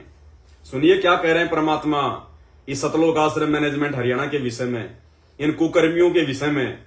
अगर समझदार हो तो आंखें खोल लेना, कान खोल के सुन लो ये ऑडियो। और जब कितनी अच्छी व्याख्या की है सत गरीबदास जी ने, कमाल कर दिया। गरीब अंश गवन करते नहीं मान सरोवर छाड़, कौवे उड़ उड़ जाते हैं खाते मांसाहार। फिर बताया है गरीब हंस दशा तो साधु है, सरोवर है सत्संग, मुक्ता हलवाणी चुगे चढ़त नवेला रंग। कि जैसे हंस गमन करते नहीं मान सरोवर छोड़। हंस का एक पक्षी होता है हंस, उससे तुलना की है सटे हुए भगत, निर्विकार भगत, सच्चे भगत की। कि जैसे हंस एक पक्षी होता है, सरोवर के ऊपर, तालाब के ऊपर होता है जिसमें मोती होते हैं, और वहीं पर बुगला होता है, उसी जैसी शकल से शकल होती है, उनकी पहचान नहीं कर सकते। उनकी पहचान इसी से होती है। जो मोती खाता है वो तो हंस, और मच्छी खाता है वो है बुगला। दोनों की सेम आकार शरीर का, ऐसे ही कलर सफेद होता है। और कौवे भी वही होते हैं, मांस मच्छी खाते। हंस वो होता है जो भूखा मर जाएगा, पर मच्छी मांस मेंढकी नहीं खाएगा, मेंढक नहीं खाएगा। इसी प्रकार भगत वो होता है अपने धर्म कर्म पर रहेगा, बकवाद नहीं करेगा चाहे कुछ भी हो। तो हंस गमन करते नहीं मान सरोवर छाड़। सरोवर तो सत्संग है, इस सत्संग को सरोवर मानो, तालाब, टैंक, और भगत हंस है। ये इसको छोड़कर जाते थे, यानी परमात्मा की भक्ति त्यागते नहीं। और कौवे उड़ उड़ जाते हैं, जो कौवे जैसे विचारों के स्वभाव के व्यक्ति होते हैं, वो बकवाद करने बिना टेके नहीं। अब सुनिए, उनको कितनी सुविधा मिल जाए आश्रम में, वो अपने गंदे कर्म बिना टेक नहीं सकते, उनका स्वभाव इतना बिगड़ गया। तो यह कहते हैं गरीब हंस गमन करते नहीं मान सरोवर छोड़े। तो क्या कह रहे हैं परमात्मा कि जो कौवे जैसे भगत होते हैं ना, उनको चाहे आश्रम में कितनी सुविधा मिल जाए, आश्रम का जिक्र किया परमात्मा ने कि आश्रम में उनको चाहे कितनी भी सुविधा मिल जाए, लेकिन वो अपने कुकर्मों को छोड़ते नहीं है, त्यागते नहीं है। और आगे सुनिए, परमात्मा स्पष्ट कह रहे हैं कि सारनाम भी ले लिया, बहुत अच्छे भगत दिखाई देते हैं, हमारे साथ में भी रहते हैं। अब गुरु जी के साथ में कौन रहता है? आम भगत तो रहता नहीं, गुरु जी के परिवार वाले, उनके रिश्तेदार और ये बड़े बड़े कोऑर्डिनेटर। तो क्या कह रहे हैं परमात्मा? उनका नाम लिए बगैर स्पष्ट रूप से संकेत कर रहे हैं कि सारनाम भी ले रखा है, यहां हमारे साथ में भी रहते हैं। और जब उनके कर्म देखते हैं तो इतने बिगड़े हुए, सुनिएगा। वे उड़ उड़ जाते हैं, खाते मांसाहार। ये बकवाद विकारी लोग सत्संग नहीं टिकते, छोड़कर चले जाते सत्संग। और हंस दशा तो साधु है, भगत है सच्चे, और सरोवर है सत्संग, मुक्ता हल वाणी चुगे। ये अमृत वाणी रूपी बोती खाते हैं, फिर चलत नवेला रह गए। इस ज्ञान को सुनकर आत्मा में और कसक पैदा होती है, तड़प पैदा होती है भगवान की तरफ, और ज्यादा लगन लगती है। मुक्ता हल वाणी चुगे, ये मुक्ति मुक्त होने की मोती रूपी वाणी चुगते हैं, खाते हैं, सुनते हैं, आत्मा का आहार है। फिर चढ़त नवेला रहे और अदब गलत आत्मा के अंदर इसका असर होता है, प्रभाव पड़ता है। फिर वो बताते हैं, ग्रीव कोट वर्ष करे साधुओं की, पत्थर का जल में क्या भीजे। अब परमात्मा स्पष्ट रूप से अपने परिवार वाले, ये सतलोक आश्रम मैनेजमेंट वाले, ये कोऑर्डिनेटरों के विषय में बता रहे हैं। स्पष्ट रूप से संकेत करेंगे अब आगे। कोटि वर्ष करो संगत संतों की, पत्थर का जल में क्या बीज है। एक चंदन बन में रंग ला दे, बांस बिटम्बी ना सीजे। ध्यान से सुनिएगा सत्संग। चंदन बन में रंग ला दे, एक बांस बिटम्बी ना सीजे। परमात्मा गरीबदास जी कितना प्यारी व्याख्या करते हैं कि कोटि वर्ष कर संगत संतों की, सतगुरु की, पत्थर का जल में के बीज है। पत्थर को पानी में डाल दो, कितने में, और 100 वर्ष के बाद निकाल लो, उसका कभी असर नहीं। उसको एक दूसरे के साथ बिठा दो, जब आगे निकलेंगे चिंगारी पाटेंगे, जबकि पानी से तो सब नरम हो जाते हैं। इसी प्रकार बताया है कि जो निकम्मी आत्मा है, पत्थर हो चुके हैं काल के बकवाद कर करके, वो सत्संग में कितने दिन रहोगे, कभी असर नहीं हो, उन्हें बकवाद करनी ही करनी। ग्रीव कोट वर्ष करो संगत साधुओं की, पत्थर का जल में क्या बीज है, और चंदन बना रंग ला दे, एक बांस बिटम्बी ना सीधे। चंदन का एक पेड़ होता है, उसमें से समय निकलती, बहुत सुंदर गुड समय।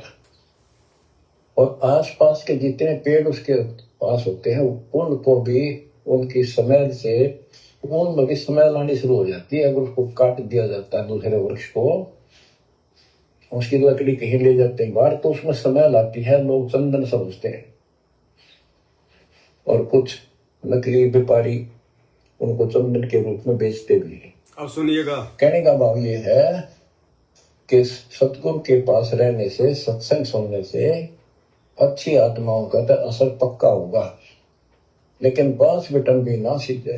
बांस का जो होता है पेड़, एक जैसा बांस देखा आपने, ये पेड़ होता है, इसका लंबे लंबे होते, इस पे चंदन का कोई असर नहीं होता। तो जो बांस जैसे कट्टर इंसान है, जिनकी आत्मा गिर चुकी है, मर चुकी है, उन पर इनका असर नहीं होता। वो ऐसे लोग हैं, संगत माई कुसंगत उपजा, जैसे अपन में बांस, आपा जिसके आग लगा हुआ कर बंधन का विनाश। ध्यान से सुनना। अब क्या बताते हैं, जो सत्संग में आकर भी बकवादी है और उनका असर नहीं हो रहा, वही कर्म बकवादों वाले करते हैं, नाम तोड़ रहे हैं, सार नाम लेकर भी बकवाद करते। बच्चों, आप सुन रहे हो अमृत वचन, अमर ज्ञान। ध्यान से सुनना। अब जैसे कई भक्त हैं, दिखे ऐसे हैं जैसे बहुत बड़े भगत है, बहुत निकट रहते हैं हमारे, और अंत में उनके कर्म इसे गद्दे पावे, हम सोच भी नहीं सकते। तो ये गलतियां हैं, इनको सुधारना पड़ेगा अपने। भाई और बात तेरे काम न आवे, संतों शरण लागरे, मुके सोवग पलट में बंदे, जाग जाग नर जागरे, जाग जाग नर जागरे। तो स्पष्ट कर दिया परमात्मा ने, स्पष्ट कर दिया इस मैनेजमेंट के विषय में, अपने परिवार वालों के विषय में, अपने बेटा बेटी के विषय में, कि उन्होंने अपने कुकर्म नहीं छोड़े और आज पूरी संगत की ऐसी की तैसी करवा रहे ये लोग, पूरी संगत की। भाई और बहनों, हमें अच्छे से पता है कि सतलोक आश्रम मैनेजमेंट हरियाणा इन बातों को नहीं मानेगा, उन पे कोई असर नहीं होगा इन बातों का। लेकिन फिर भी हम आपको बता रहे हैं ये सारी बातें क्यों। दो कारण हैं। सबसे पहला कारण तो ये कि इस कबीर परमात्मा सतगुरु रामपाल जी भगवान का ये तत्व ज्ञान समझ में आने के बाद ये उस भगत की जिम्मेदारी बन जाती है, उसका एक ये कर्तव्य बन जाता है कि वो अपने अन्य भगत भाई बहनों को जो कि कुमार्ग पर चल पड़े हैं और आगे चल के उसका क्या भयंकर परिणाम वो भोगेंगे जिसका उन्हें आइडिया नहीं है, तो उन भाई बहनों को समझाना हमारी जिम्मेदारी बनती है, हमारी नैतिक जिम्मेदारी है।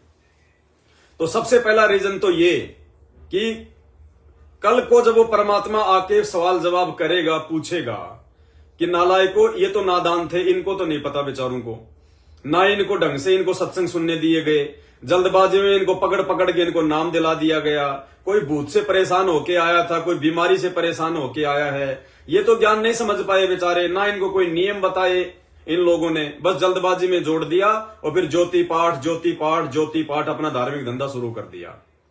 लेकिन तुम्हारी तो परमात्मा ने बुद्धि खोल दी थी, तुम्हें सारी चीजें समझ में आ गई थी, तो तुमने अपने भगत भाई बहनों को क्यों नहीं समझाया, क्यों नहीं आगाह किया? क्या तुम्हारी जिम्मेदारी नहीं बनती? तो सबसे पहली बात तो इसलिए हम आप सभी भाई बहनों को 8 साल से समझा रहे हैं। लगातार हजारों की संख्या में वीडियो बनाए जा चुके हैं। सात संगति के वीडियो देखने के लिए फेसबुक पर जाकर सर्च करें पवन दास इज लाइव, मानव धर्मी पवन दास, आपको कई हजारों की संख्या में ज्ञान आधारित वीडियो मिल जाएंगे, कुछ भी बाकी नहीं रहा, हर शंका का समाधान। तो सबसे पहला तो ये।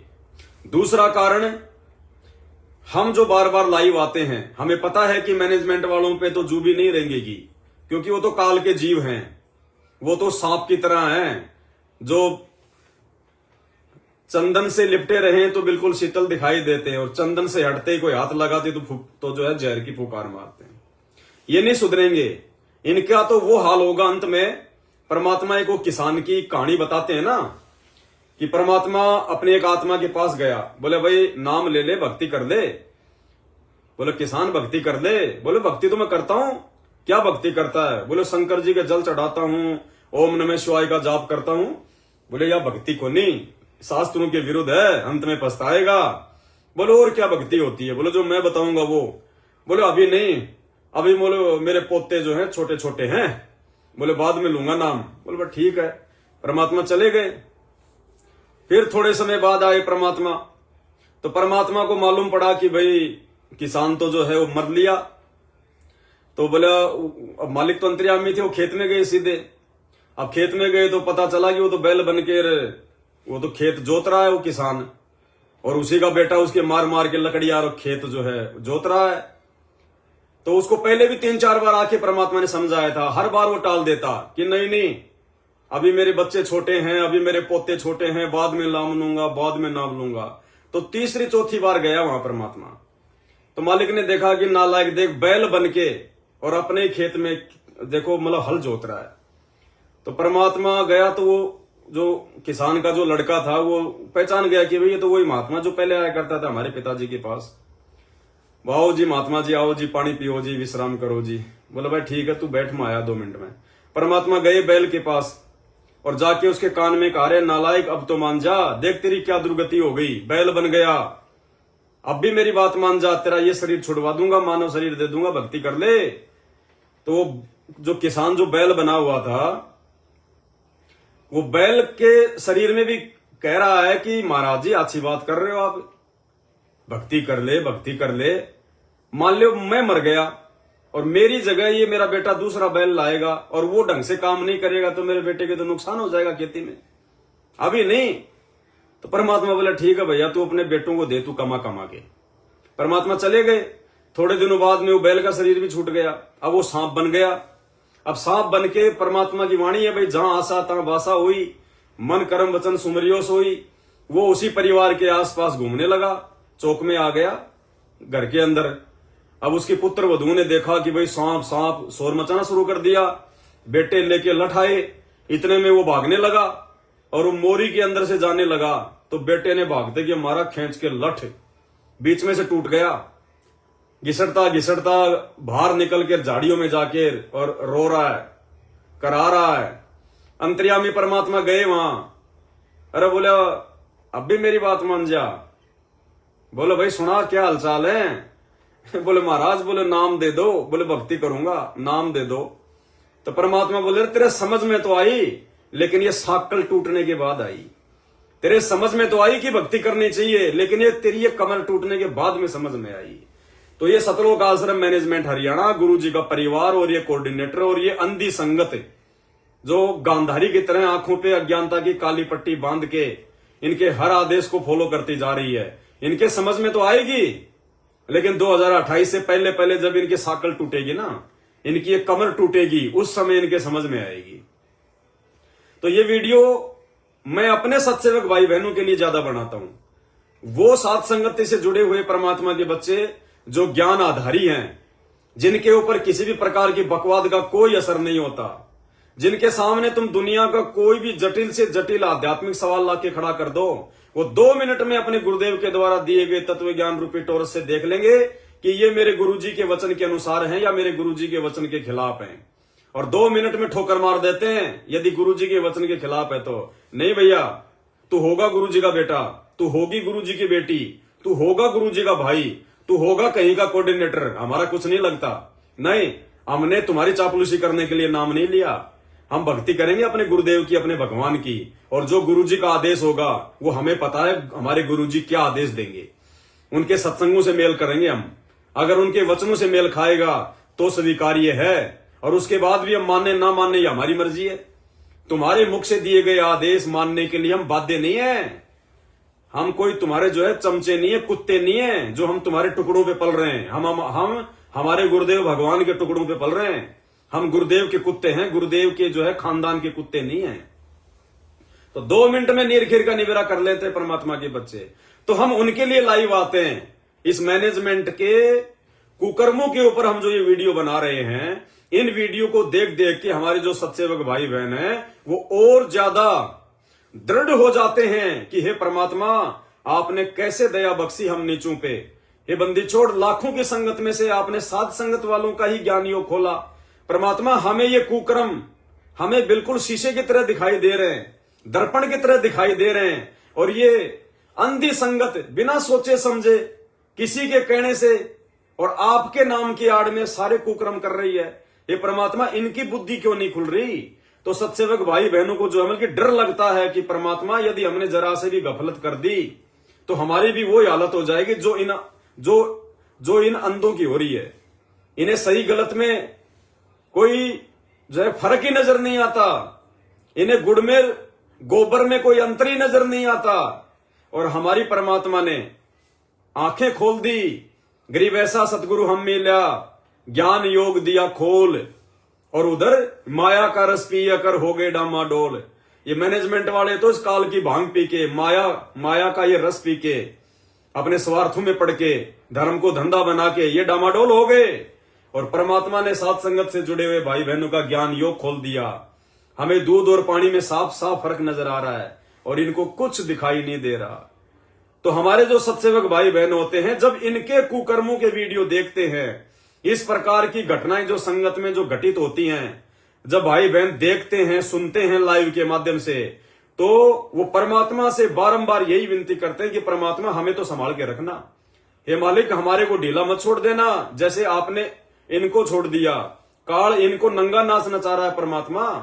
तो हमारे सत्सेवक भाई बहन जो है और अधिक वो दृढ़ होते हैं, सावधान होते हैं कि हमने कितनी जो है इस परमात्मा की मेहर को, इस परमात्मा की दया को संभाल के रखना है, जो उन्होंने सात संगतियों पे की हुई है। तो हम सत्सेवक भाई बहनों के लिए विशेष तौर से हम ये वीडियो जो है ये बनाते हैं। अब देखो, पहले क्या था, जब हम छोटे छोटे थे तो मेरा जो फादर था वो पंजाब में रहता था, धागा मिल में ठेकेदार था पटियाला में। तो हम छोटे छोटे थे 5-7 साल के। तो अब उस समय पंजाब में जो है मतलब उग्रवाद बहुत ज्यादा था।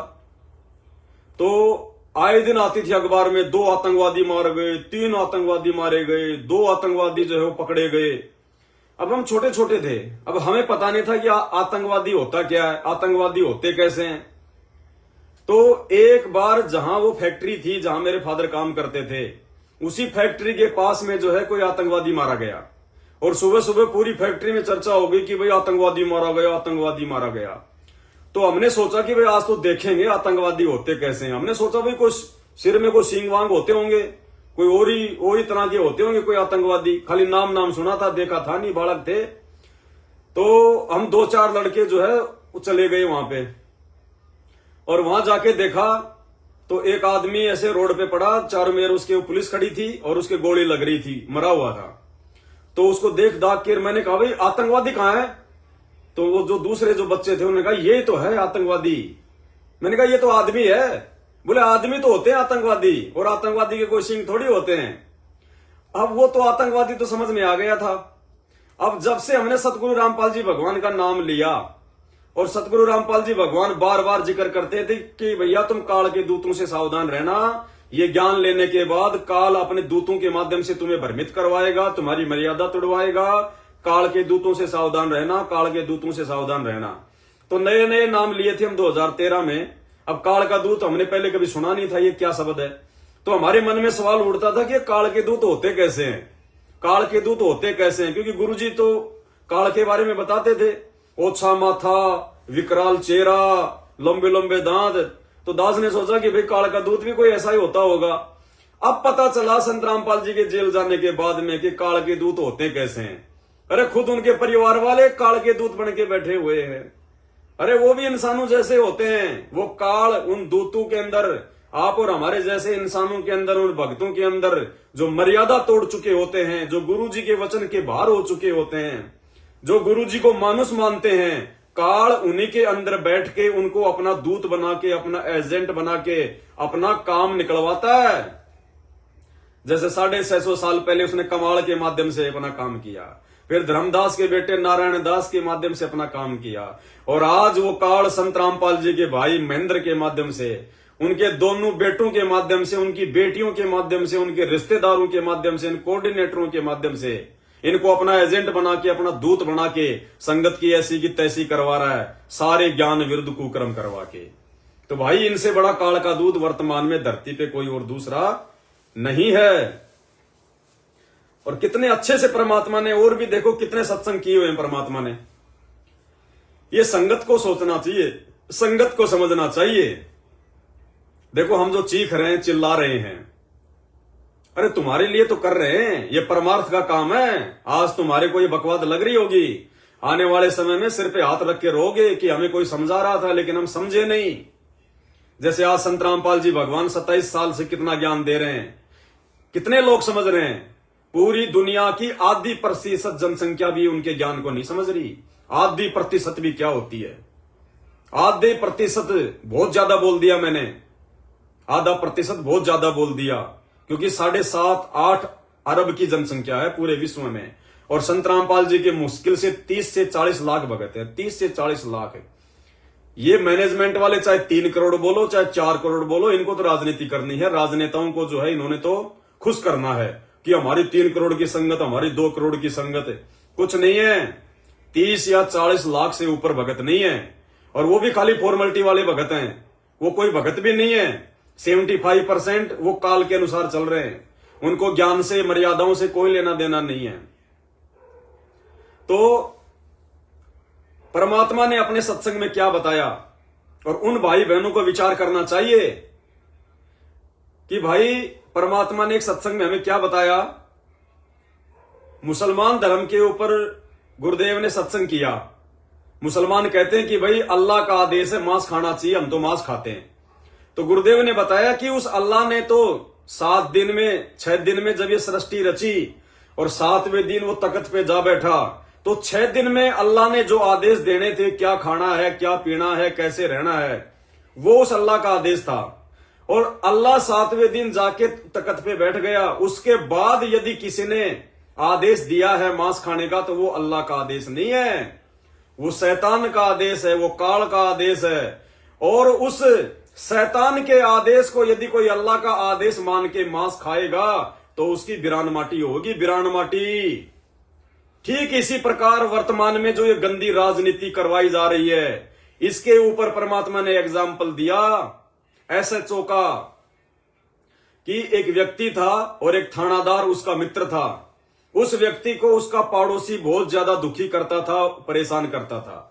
उस व्यक्ति ने जाके अपने थानेदार मित्र से कहा कि भाई मेरा पड़ोसी मुझे बहुत दुखी करता है। तो उस थानेदार ने कहा कि मार सिर में लठ, मैं देख लूंगा।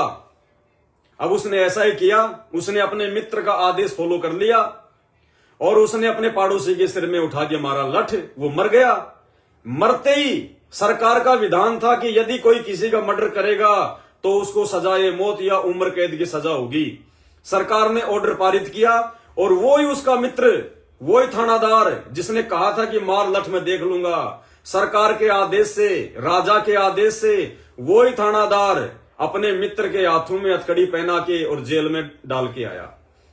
तो इसी प्रकार भाई और बहनों, वर्तमान में आपको जो ये गंदी राजनीति के जो आदेश दिए जा रहे हैं और आप सहर्ष इन आदेशों को अपने परमात्मा का आदेश समझ के फॉलो कर रहे हो, ये शैतान के आदेश हैं, ये मैनेजमेंट के आदेश हैं। संत रामपाल जी के भक्ति विधान में, उनके 28 वर्षों के सत्संग में, उनके किसी भी आदेश में, किसी भी वाणी में आप दिखा दीजिए कि संत रामपाल जी ने अपने भक्तों को गंदी राजनीति करने की सलाह दी है, राजनेताओं का सपोर्ट करने की सलाह दी है क्या? संत रामपाल जी ने किसी पार्टी विशेष का नाम लेके अपने भक्तों से वोट डलवाए हैं क्या?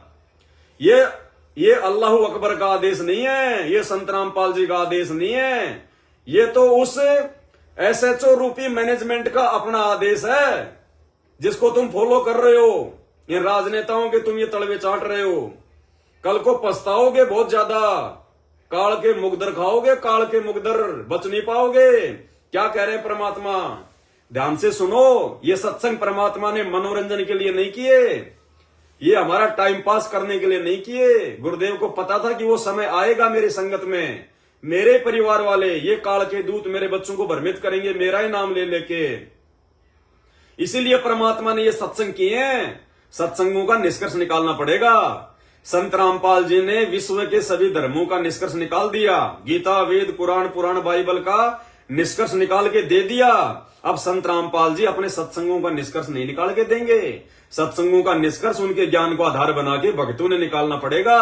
और जो नहीं निकाल पाएगा वो भाई ऐसे ही अपनी बिरान माटी करवाएगा, अपनी दुर्गति करवाएगा फिर अंत में, क्योंकि मर्यादा किसी की बचेगी नहीं, मर्यादा तो किसी की है ही नहीं। सतलोक आश्रम मैनेजमेंट हरियाणा के साथ में जुड़े हुए भक्तों की मर्यादा तो है ही नहीं, बिल्कुल सबकी मर्यादा खंडित है, उनकी बैटरी चल रही है। अभी जिनके संस्कार में ऐसा कोई बुरा समय नहीं है वो ठीक ठाक नजर आ रहा है, जिसका बुरा समय आता जा रहा है और मर्यादा है नहीं, तो परमात्मा रक्षा करेगा नहीं, सबकी दुर्गति हो रही है। आने वाले समय में क्या भयंकर होगी ये आपकी आंखों के सामने आए तब देख लेना। तो क्या कह रहे हैं परमात्मा एसएचओ का उदाहरण देके? इस उदाहरण को सुन के उन भक्तों की आंखें खुल जानी चाहिए जो इस काल प्रेरित सतलोक आश्रम मैनेजमेंट हरियाणा के पीछे लग के परमात्मा के आदेशों के विरुद्ध और मनमाना आचरण कर रहे हैं, अपनी मर्यादा तोड़ के अपने पैर पे खुद जो है कुल्हाड़ा मार रहे हैं।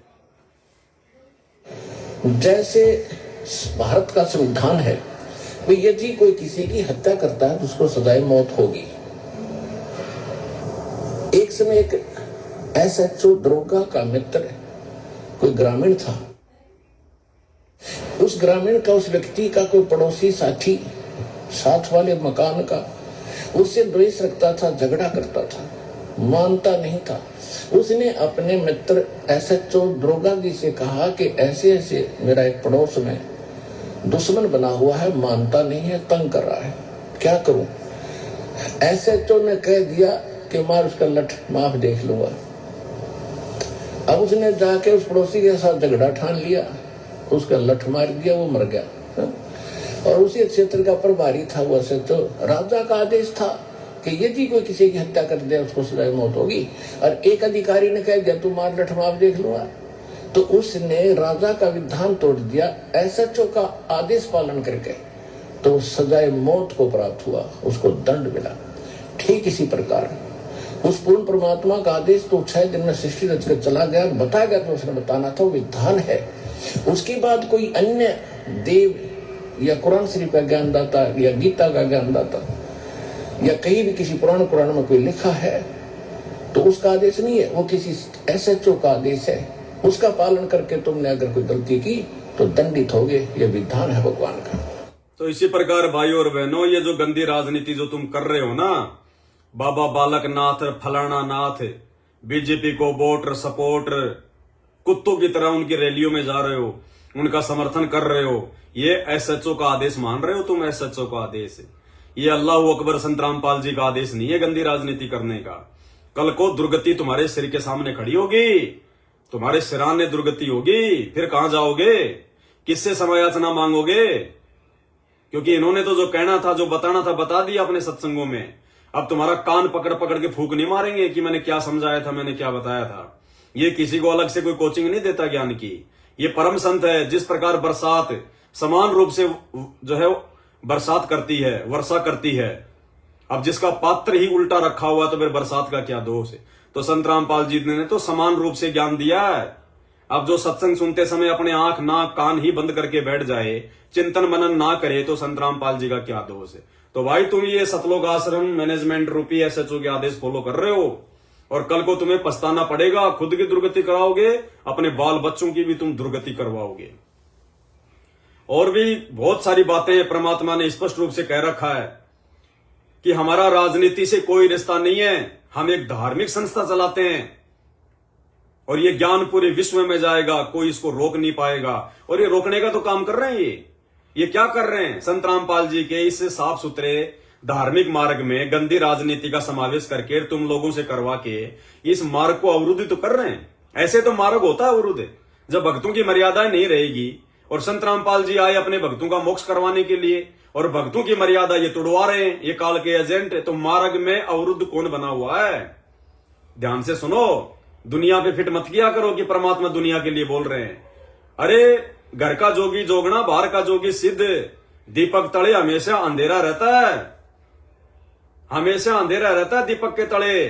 संत रामपाल जी के आसपास वाले, उनके साथ में रहने वाले, उनके परिवार वाले, उनके बेटा बेटी, ये दीपक तले अंधेरे में है। इनको ज्ञानवान से कोई मतलब नहीं है, ना इनको समझ में आया और ना इनको समझ में आएगा। ये अंत में अपनी दुर्गति करवा के मरेंगे, दुर्गति करवा के, और मारेंगे उनको भी साथ में, जो आज आंख बंद करके जो इनको फॉलो कर रहे हैं।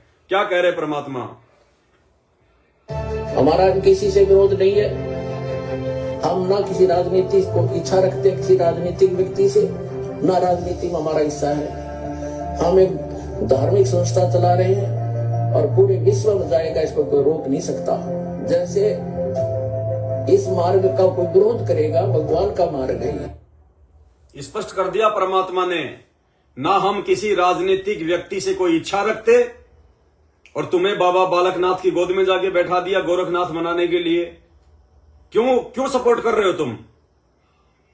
अगर भगत का कोई स्वार्थ नहीं है, जैसा कि परमात्मा कह रहे हैं कि हमारा किसी राजनीतिक व्यक्ति से कोई स्वार्थ नहीं है, कोई इच्छा नहीं है, इसलिए तो परमात्मा ने कभी किसी का सपोर्ट नहीं किया। तो ये सतलोक आश्रम मैनेजमेंट हरियाणा क्यों सपोर्ट कर रहा है, क्यों करवा रहा है? इसका मतलब इनकी कोई इच्छा है उन राजनेताओं से, इनका स्वार्थ है।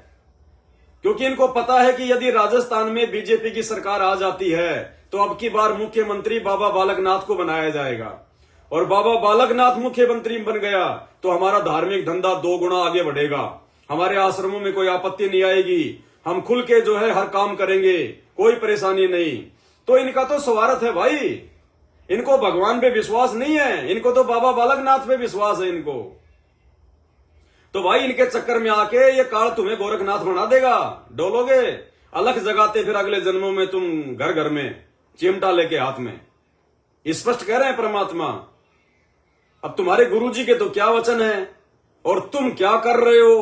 गुरुजी कह रहे हैं बेटा तू दक्षिण में जा, चेला भाग रहा उत्तर में, तो क्या होगा भाई लास्ट में जब परिणाम आएगा तब। और क्या कह रहे हैं परमात्मा कि ये बंदी छोड़ राजनीति तो इसको बिल्कुल भी पसंद नहीं है। और गुरुदेव फिर अपने विषय में कह रहे हैं कि मैं भी अगर गलती करूंगा तो भाई वही बात है, ये अपनी छतरी हटा लेगा, फिर ये कर्म का पाड़ा, फिर ये पड़े से मार पड़ेगी फिर भयंकर। अपने विषय में भी गुरुजी इतना कह रहे हैं, तो आप और हम तो कौन से खेत की मूड़ी है यदि राजनीति में जाके हिस्सा लेंगे, राजनीति में भाग लेंगे, राजनेताओं के ये तलवे चाटेंगे तो ये कच्चा काम नहीं करते बंदी छोड़। तो इन्होंने 250 वर्ष इंतजार करनी पड़ी कि कोई इस बात को समझ कर और नीयत से, इसमें छल कपट नहीं चलता, इसमें पॉलिटिक्स राजनीति को बंदी छोड़ पसंद कतई नहीं करता। ये हमने आजमा कर देख रखी है। अगर मैं भी कसूर करूंगा तो मेरा वो दोनों बात से अपनी छतरी अपनी छाया हटा लेगा ऊपर तक, और भाई ने वाह बात से घर तो बाहर लगड़ते पाला पड़े से कर्म का जाडा लगेगा, सर्दी लगेगी। इसी प्रकार सतगुरु अपनी छत्र छाया में अपने बच्चे ने छत्ती का ला कर रख। अब बताओ, परमात्मा तो कहते हैं बंदी छोड़ राजनीति पॉलिटिक्स को तो बिल्कुल भी पसंद नहीं करता, बिल्कुल भी। और जो गलती करेगा तो फिर क्या सजा मिलेगी। अब बताओ आप किसका आदेश मान रहे हो भाई। अरे कोई तो एक ऐसा सत्संग दिखा दो। मैं तुम्हें कितने सत्संग दिखा रहा हूं, तुम्हें कितने सत्संग दिखा रहा हूं गुरुदेव के, जहां गुरुदेव ने राजनीति ना करने के लिए कहा है, राजनीति से कोई संपर्क भी नहीं रखना। तुम मुझे एक छोटा सा सत्संग दिखा दो गुरुजी का जिसमें गुरुजी ने यह कहा हो कि हां भक्तों को राजनीति करनी चाहिए, भक्तों को राजनेताओं का कुत्ता बनना चाहिए, भक्तों को राजनेताओं का सपोर्ट करना चाहिए, भक्तों को बीजेपी को वोट देना चाहिए, कांग्रेस को वोट देना चाहिए। एक भी सत्संग बता दो, 1 लाख रुपया तुम्हारे मुंह में ठूस दूंगा। दिखा दो एक भी सत्संग परमात्मा का। और उसके बाद भी तुम लोग आंख बंद के चल रहे हो, तो आने वाले समय में जो दुर्गति तुम्हारी होगी वो जगत वालों की भी नहीं होगी, क्योंकि जगत वालों को तो ज्ञान नहीं है, इसलिए उनको तो परमात्मा संभाल लेगा। अरे तुम्हें ज्ञान देने के बाद भी गोबर खाने की आदत पड़ी हुई है, तो क्या करेगा परमात्मा। इसलिए परमात्मा कहते हैं जानबूझ सांची तजय और करे झूठे से ने, उसकी संगत तो हे प्रभु सपने में भी ना दे। यानी ऐसे निकम्मे जो जानबूझ के सांची तज रहे हैं। गुरु कह रहा है राजनीति नहीं करनी, फिर भी राजनीति कर रहे हैं, तो तुम तो जानबूझ के सांची तज रहे हो, तुम्हारी तो शकल देखना भी महापाप है। अब बताओ, परमात्मा कहते हैं जिन बातों से गुरु दुख पावे उन बातों को दूर भगावे। अरे तुम्हारे इन कुकर्मों से तुम्हारा गुरु सुखी होगा या दुखी होगा। नालायकों समझो, आंखें खोलो, अंत में रोगे ऊपर हाथ करके, कोई नहीं बचाएगा। अकाल मौत मर रहे हैं मैनेजमेंट के साथी, अकाल मौत मैनेजमेंट वाले रोजाना। सतगुरु किसी को नहीं बचा रहा, क्योंकि मर्यादा किसी की छोड़ी नहीं मैनेजमेंट ने। 10 साल से इन्होंने एक ही काम किया है, भक्तों की मर्यादा तुड़वाना और माया प्राप्ति, ज्योति पाठ। और अब तो इन्होंने इतना गंदा काम कर दिया उन आश्रमों में, कबड्डी के मैच तक बना दिए आश्रमों में। इन्होंने कबड्डी खेल रहे हैं सरेआम, 31 हजार रुपए भक्तों का दान का वो कबड्डी की टीम को दे रहे हैं। अरे वो क्या करेंगे, वो शराब पियेंगे, मांस खाएंगे। वो 31 हजार रुपए वो जगत वाले लेके जो कबड्डी का मैच खेल रहे हैं आश्रमों में, वो जगत वाले क्या करेंगे। वो लड़के मांस खाएंगे बॉडी सोडी बनाने के लिए, कोई बियर पिएगा, कोई शराब पिएगा, कोई जो है सांग सिनेमा देखेगा, है तुम्हारे दान का दुरुपयोग। अरे वो सतगुरु कैसे समझाएगा मेरे भाई। उन्होंने जो समझाना था समझा दिया, 8 साल से हम भोग रहे हैं। आने वाले समय में संत रामपाल जी के भक्तों की वो दुर्गति होगी, दुनिया देखेगी दुनिया। कितने वीडियो हैं परमात्मा के राजनीति के विषय में। अब ये वीडियो देखिए आप, स्पष्ट कर रहे हैं परमात्मा बिल्कुल, और बात तेरे काम में आवे, और बात क्या, ये राजनीति वाली बातें। और वो जीतेगा नहीं, वो जीतेगा, देख लिए, सारा दिन थूक बिलोते रहेंगे। अब जब तक ये चुनाव नहीं हो जाएंगे, जब तक इनका रिजल्ट नहीं आएगा, और जो लोग इस मैनेजमेंट की बात को मान के राजनेताओं के तलवे चाटने के लिए वहां गए थे, और जो उनका सपोर्ट करेंगे उनको वोट करेंगे। जब तक वो हार जीत का निर्णय नहीं हो जाएगा तब तक उनके दिमाग में ये चलता रहेगा, और गुरुजी का आदेश है बीजेपी जीतेगी, और गुरुजी ने सपोर्ट कर दिया बीजेपी जीतेगी। दूसरा बोला अरे नहीं यार, राजस्थान में तो कांग्रेस का माहौल है, कांग्रेस जीतेगी, अशोक गहलोत का बहुत अच्छा माहौल है, और तू रहने दे, गुरुजी ने सपोर्ट कर दी। और यदि वो बीजेपी हार गई तो कई मूर्ख भक्ति छोड़ देंगे। जैसे 2019 में जब कांग्रेस हारी तो कईयों ने भक्ति छोड़ दी थी कि संत रामपाल जी ने तो कहा था कि तुम कांग्रेस का सपोर्ट करो, और ये तो कांग्रेस हार गई, बीजेपी जीत गई। कई मूर्खों ने भक्ति छोड़ दी। और ये देख लेना, क्योंकि ज्ञान तो है ही नहीं, बिना ज्ञान के तो ये तलवे चाट रहे हैं राजनेताओं के, मैनेजमेंट के कहने पे, ये सोच के कि बीजेपी का सपोर्ट कर दिया गुरुजी ने, बीजेपी जीतेगी। और यदि हार गई तो कई मूर्ख भक्ति छोड़ेंगे, और जीत गई तो कौन सा किला तोड़ देगी, हमें क्या लेना देना। बीजेपी तुम्हें सतलोक पहुंचा देगी क्या? बीजेपी तुम्हें त्रिकुटी पे पहुंचाएगी क्या? बीजेपी तुम्हें यम के दूतों से बचाएगी क्या? भक्तों का तो मतलब ही नहीं है, चाहे हारे चाहे जीते भाड़ में जाओ। अगर किसी को वोट भी डालना तो चुपचाप डाल के आ जाओ, उनका सपोर्ट करने की जरूरत क्या है? पार्टी विशेष देख के वोट करने की जरूरत क्या है? अब मान लीजिए किसी भगत ने तो देना वोट जो है वो कांग्रेस को, और उधर से मैनेजमेंट का आदेश आ गया कि बीजेपी को, अब वो क्या करेगा? अब वो तो जबरदस्ती हो गई उसके साथ में। वो तो गुरुजी का आदेश मान के वोट देना था कांग्रेस को और अब देगा वो बीजेपी को, तो ये तो जबरदस्ती हो गई। तो भाई परमात्मा है ये कोई पाखंडी, कोई आम संत नहीं है। ये अपने भक्तों से गंदी राजनीति करवाने इस गंदे लोक में नहीं आता। अरे गुरुजी सत्संगों में रोते हैं मूर्खों, आंखों में आंसू निकाल निकाल के, तुम्हारी इन्हीं हरकतों को देख के कि आने वाले समय में इनके साथ में क्या बनेगी। मेरे नाम पे राजनीति, काल ने क्या कहा था, जाओ जोग जीत संसारा, जीव न मान कहा तुम्हारा, तुम्हारी ओढ़ ले वाद बधाऊं, याविद जीवों को भरमाऊं, कि तेरा नाम ले लेके उल्टे काम करवाऊंगा सारे। और वही हो रहा आज। काल ने जो कहा था कि तेरा नाम ले लेके उल्टे काम करवाऊंगा, और आज वास्तव में काल ने वही काम करवा दिया अपने एजेंट मैनेजमेंट के माध्यम से। गुरुजी का फर्जी आदेश बता बता के राजनीति करवा रहे हैं भक्तों से। आश्रमों में जगत वालों को ठूस दिया, किसी के लिए स्टेडियम बनवा दिया, कहीं पे कबड्डी का मैच हो रहा है, ज्योति पाठ के नाम पे माया की लूट मच रही है, भगत मर रहे हैं, मरने दो। पूरा ड्रामा कर दिया इन्होंने काल प्रेरणा से। भाई इसी ड्रामे में उस अंतर्यामी परमात्मा ने अपने सत्सेवक बच्चे छांट लिए और सात संगति रूपी हाथी पे बैठा दिया कि बस मेरे तो यही हैं, गोता मारो सुर्ग में जा बैठूं पाताल। देखो जब भी कोई अच्छी बात होती है हाथ का निशान या फिर गुब्बारा आ जाता है। तो परमात्मा कहते हैं गोता मारूं सुर्ग में जा बैठूं पाताल, गरीबदास ढूंढता फिरूं अपने हीरे मोती लाल। तो परमात्मा ने अपने हीरे मोती लाल सात संगति रूपी हाथी पे बैठा दिए, और जो निकम्मी आत्मा सात संगति से नीचे गिरेगा, अपनी अज्ञानता के चलते, अपनी छोटी सोच के चलते, अपनी मान बढ़ाई के चलते, उनकी तो मैनेजमेंट वालों से भी भयंकर दुर्गति है। इसलिए भैया अपनी भक्ति, अपनी मर्यादा अपने हाथ में है, किसी के भरोसे ना रहना। इस पवनदास की जिम्मेदारी 8 साल से केवल इतनी थी कि आप लोगों को सही रास्ता बताऊं, गुरुजी के ज्ञान आधार से आप लोगों को जो है वो चलना सिखाऊं। और वो सेवा परमात्मा ने दास से बखूबी करवाई है, चाहे परिस्थितियां चाहे कैसी भी रही हो मेरी, लेकिन परमात्मा ने 8 साल से कोई कसर नहीं छोड़ी। हर प्रकार से आप लोगों तक परमात्मा ने सुख में या दुख में, जिन भी मैं परिस्थितियों में रहा हूं, आप लोगों तक मैंने मैसेज पहुंचाए हैं मेरे गुरुदेव भगवान के आशीर्वाद से, उनकी रजा से। उनकी रजा के बिना तो दास एक शब्द भी नहीं बोल सकता। तो उस मालिक का धन्यवाद करो जो भाई सात संगति से ज्ञान आधार से जुड़े हुए हैं। सारे ज्ञान आधार में नहीं है, ध्यान रखना सात संगति में भी वही ये छटनी तो होती रहेगी, दो चार तो आते रहेंगे, नीचे गिरते रहेंगे, अंत में बचेंगे वही जिनके लिए परमात्मा आता है। सीधी बात यह है। देखो आज परमात्मा 28 साल से ज्ञान दे रहा है, कितने लोग समझे? कितने लोग समझे? 7.5 अरब की जनसंख्या है। आधी से आधी प्रतिशत दुनिया भी नहीं समझी। आधी से आधी प्रतिशत क्या होती है, यानी बिल्कुल चूंटी भर लोग भी नहीं समझे संत रामपाल जी के ज्ञान को। जबकि तो भगवान है, तो दास को भाई कौन कितना महत्व देगा? लेकिन वो महत्व देंगे जो परमात्मा के हंस होंगे, जो राग द्वेष मान बढ़ाई ईर्ष्या मन मुटाव इन सब से दूर होके और अपने आत्म कल्याण के लिए जो भक्ति कर रहे हैं, वो भैया वो समझेंगे इन बातों को। और वो ही चाहिए परमात्मा को। परमात्मा कहते हैं खोकापुर में काग मिला दिन दो रे, अरबों में कोई हंस हमारा हो रे। भैया कोई जहाज वहाज भर के नहीं जाते, इस गफलत में मत जीना।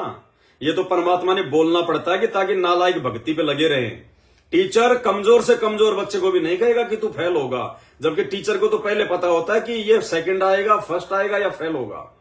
वो टीचर भी नहीं कहता किसी को, ताकि बच्चे का मनोबल ना टूट जाए। तो ये तो परम संत है भैया, ये कैसे कह देगा? ये तो ये कहेगा बच्चों भक्ति करो, सारे चलेंगे, जहाज के जहाज भर के चलेंगे। 650 साल पहले भी तो यही कहा करते थे, बच्चों भक्ति करो, जहाज के जहाज भर के जाएंगे। एक भी गया क्या? एक कोई चिड़ी का बच्चा भी गया क्या सतलोक में? कोई नहीं गया। सब के सब वो महापुरुष यहीं पड़े, यहीं धक्के खा रहे हैं। अब वर्तमान में आएंगे या फिर वो आ चुके होंगे, सबके सब यही धक्के खा रहे हैं। तो भैया परमात्मा की वाणियां फेल नहीं हो सकती। सड़दल दोनों दीन का, मन में दोष ने धार, सतगुरु का कोई एक है, काल का सब संसार। खोकापुर में काग मिला दिन दो रे, अरबों में कोई अंश हमारा हो रे।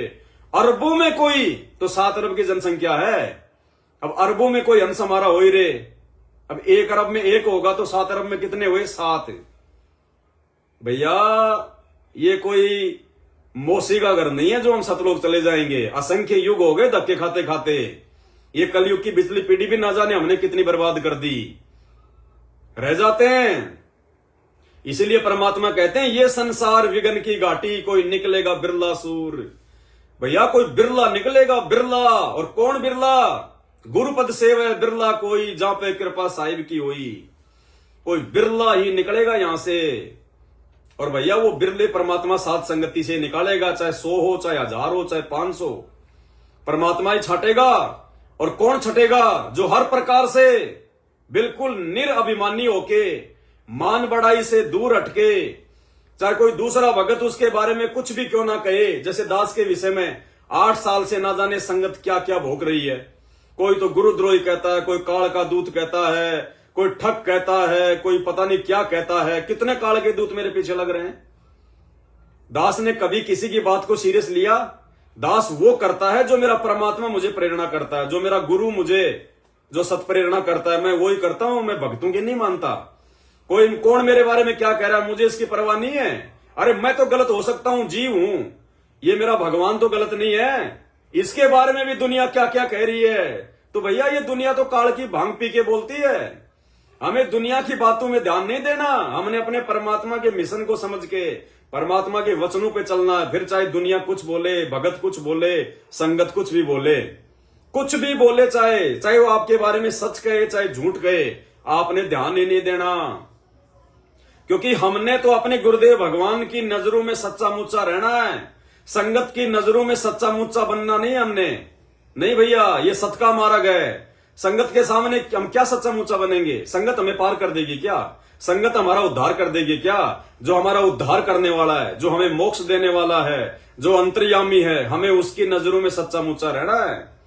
तो भैया 8 साल से दास के विषय में क्या संगत बोल रही है और क्या नहीं बोल रही है, और आज भी क्या चल रहा है, दास को कभी इन चीजों की परवाह नहीं होती है। दास कभी ध्यान ही नहीं देता इन बातों पे। परमात्मा कहते हैं भोगते रहेंगे, वो तो कुत्ते हैं। वो तो अपना शीशे में मुंह देख देख के अपने जैसा ही दूसरे को समझते हैं। और जो बिना आधार के, बिना प्रमाणों के जो बात करते हैं, राग द्वेष में पड़ के निंदा चुगली जो करते रहते हैं, करने दो उनको, अपने कोई फर्क नहीं पड़ता। 8 साल से परमात्मा ने भगत को अपने हाथों पे रखा है। आप सबको पता है कितने दुश्मन है इस दास के, कितने दुश्मन। जान से मारने तक की पूरी प्लानिंग, पूरी कोशिशें। घर में आके मेरे ऊपर हमला किया, जानवरों की तरह मारा, मुकदमे कर दिए, हर प्रकार से नीचे गिरा दिया। लेकिन मेरे गुरुदेव भगवान ने मुझे हमेशा अपने हाथ पे रखा है। तो भैया मैं तो मेरे गुरुदेव भगवान के प्रति सच्चा मुच्चा रहना चाहता हूं, संगत के प्रति नहीं। और जो गुरुदेव के प्रति सच्चा मुच्चा रहेगा, संगत के सामने तो ऑटोमेटिक ही सच्चा मुच्चा रहेगा। तो भगत भाई बहनों, जिसने सतलोक प्राप्त करना है, ये नियम है, ये रूल है। जैसे आज दुनिया आपके गुरु जी के कितना पीछे पड़ी हुई है, खुद का परिवार गुरु जी के कितना पीछे पड़ा हुआ है। इनको बदनाम करवाने की हर संभव कोशिश करता है। इनको गालियां जितनी संत रामपाल जी का जो है परिवार इनको दिलवा रहा है, कोई नहीं दिलवा रहा। अब इन्होंने अलवर में सरेआम बाबा बालकनाथ का समर्थन कर दिया, बीजेपी का। अब कांग्रेस वाले संत रामपाल जी को गालियां देंगे कि नहीं देंगे? बताइए, कॉमन सेंस की बात है। कांग्रेस वाले संत रामपाल जी को गाली देंगे कि नहीं देंगे? जबकि कांग्रेस वाले तो ये कहेंगे कि ये बाबा मूर्ख है, ये बाबा तो बिल्कुल मूर्ख है। अरे 2014 का बरवाला कांड तो बीजेपी के टाइम पे हुआ। बीजेपी ने बाबा को जेल में डाला। बीजेपी वालों के राज में बाबा पे देशद्रोह का मुकदमा पड़ा। बीजेपी वालों के टाइम में बाबा को उम्र कैद की जेल हुई, आज भी बाबा जेल में बैठा है और उसी बीजेपी का बाबा तलवे चाट रहा है, क्योंकि दुनिया को तो नहीं पता कि ये संत रामपाल जी का आदेश है या उनके निकम्मे परिवार का है। तो दुनिया तो संत रामपाल जी को दोषी मानेगी ना। कांग्रेस वाले तो संत रामपाल जी को जी भर के गालियां देंगे ना कि भैया बीजेपी से बाबा की क्या दुश्मनी थी। अरे बाबा, यदि कांग्रेस ने तेरे को तो, बीजेपी ने यदि 2014 में आपको जेल डलवाया है तो कांग्रेस ने भी तो आपको 2006 में जेल डलवाया था। मुकदमे की शुरुआत तो करोथा कांड से हुई थी, जो कि भूपेंद्र सिंह हुड्डा की सरकार थी, वो कांग्रेस की सरकार थी। तो बाबा फिर आप जो है इसका बीजेपी का समर्थन जो है वो क्यों कर रहे हैं, कांग्रेस का क्यों नहीं कर रहे? तो कांग्रेस वाले तो गालियां देंगे संत रामपाल जी को। तो संत रामपाल जी को बेवजह, जिनका राजनीति से कोई लेना देना नहीं, जिनका राजनीति से कोई संबंध नहीं, बेवजह संत रामपाल जी के काल प्रेरित, काल एजेंट परिवार के द्वारा जो ये कुकर्म किए जा रहे हैं, कांग्रेस वालों से फ्री में गालियां दिलवाई जाएंगी, फ्री में। बताइए, तो असली गुरुद्रोही कौन है? अरे असली गुरु विमुख कौन है? ये नहीं है कि आप गुरुजी को गाली दोगे, आप गुरुजी की बुराई करोगे तो ही आप जी जो है बल्कि गुरुद्रोही कहलाओगे। नहीं, 650 साल पहले कमाल, जिसको परमात्मा ने गुरुद्रोही कहा है, कमाल ने कभी गुरुजी को गाली नहीं दी, उस समय कभी उनका विरोध नहीं किया, उन्हीं का नाम लेके, उन्हीं का ज्ञान बता के वो ही मंत्र दिया करता था। वो भी तो गुरुद्रोही है। तो वो ही सारे काम उस कमाल वाले आज ये मैनेजमेंट वाले कर रहे हैं। ये साइलेंट गुरुद्रोही हैं, ये साइलेंट गुरुद्रोही हैं मैनेजमेंट वाले। अपना धंधा भी कर रहे हैं, संगत की मर्यादा भी तोड़वा रहे हैं, संत रामपाल जी को बदनाम भी कर रहे हैं और सबका जीवन बर्बाद भी कर रहे हैं। तो भाई और बहनों, हमें इन बातों से कोई फर्क नहीं पड़ता है। अगर फर्क पड़ना होता तो 8 साल से भाई यहां पे बैठ के ये प्रवचन नहीं सुना रहे होते। तो हमें इनकी झूठी धमकियों से, इनके जो है झूठे मुकदमों से हमें कोई फर्क नहीं पड़ता, क्योंकि हमें पता कि हम सच्चे हैं और हमारा भगवान सच्चा है। तो परेशानियां तो भैया सच्चे को उठानी पड़ती है। यदि आप अपने गुरुजी के मार्ग पे चलोगे, अपने गुरुजी के दिखाए रास्ते पे चलोगे, यदि भगत अपने गुरुजी के वचन पे चलेगा, ज्ञान आधार बना के चलेगा, तो भैया भगत के साथ वही सब कुछ होगा जो उसके गुरुजी के साथ हो रहा है। और 8 साल से इस दास के साथ में सब कुछ वो हुआ है जो गुरुदेव भगवान के साथ में हुआ है। तो ये पहचान होती है कि आप काल के दिखाए रास्ते पे चल रहे हैं या आप अपने गुरुदेव भगवान के दिखाए रास्ते पे चल रहे हैं। तो साध संगत से जितने भी भाई बहन जुड़े हुए हैं, भैया ये लास्ट मौका है, अंतिम मौका है। अगर साध संगति रूपी हाथी से नीचे गिर गए, और गिरोगे कैसे? अपनी खुद की कमजोरी से, अपनी खुद की अज्ञानता से नीचे गिरोगे। बाकी भगवान ने तो बहुत अच्छी जगह बैठा दिया, भगवान ने तुम्हें नीर खीर का निबेरा करना सिखा दिया, सही और गलत में जो है निर्णय करना सिखा दिया, तुम्हें हर प्रकार की शंकाओं के समाधान से परिचित करवा दिया, तुम्हें हर प्रकार के माइनस पॉइंटों से जो है परिचित करवा दिया। अब भैया काल यदि तुम्हें गिराएगा तो 2 ही तरीके हैं। पहला तरीका है मान बढ़ाई और दूसरा है राग द्वेष। अगर आपने किसी भगत भाई से, चाहे वो मैनेजमेंट वाला हो, चाहे वो साध संगत से जुड़ा हुआ हो, यदि आपने किसी से मनमुटाव रखा अपने मन में, यदि कोई दूसरा भगत भाई, चाहे मैनेजमेंट वाला है चाहे साध संगति वाला है, यदि आपसे वो मनमुटाव कर रहा है, आपकी बुराई कर रहा है, आपकी निंदा चुगली कर रहा है, और यदि आपने उसके साथ वैसा ही व्यवहार किया जैसा वो कर रहा है, भैया दोनों के दोनों नरक में जाओगे, दोनों के दोनों।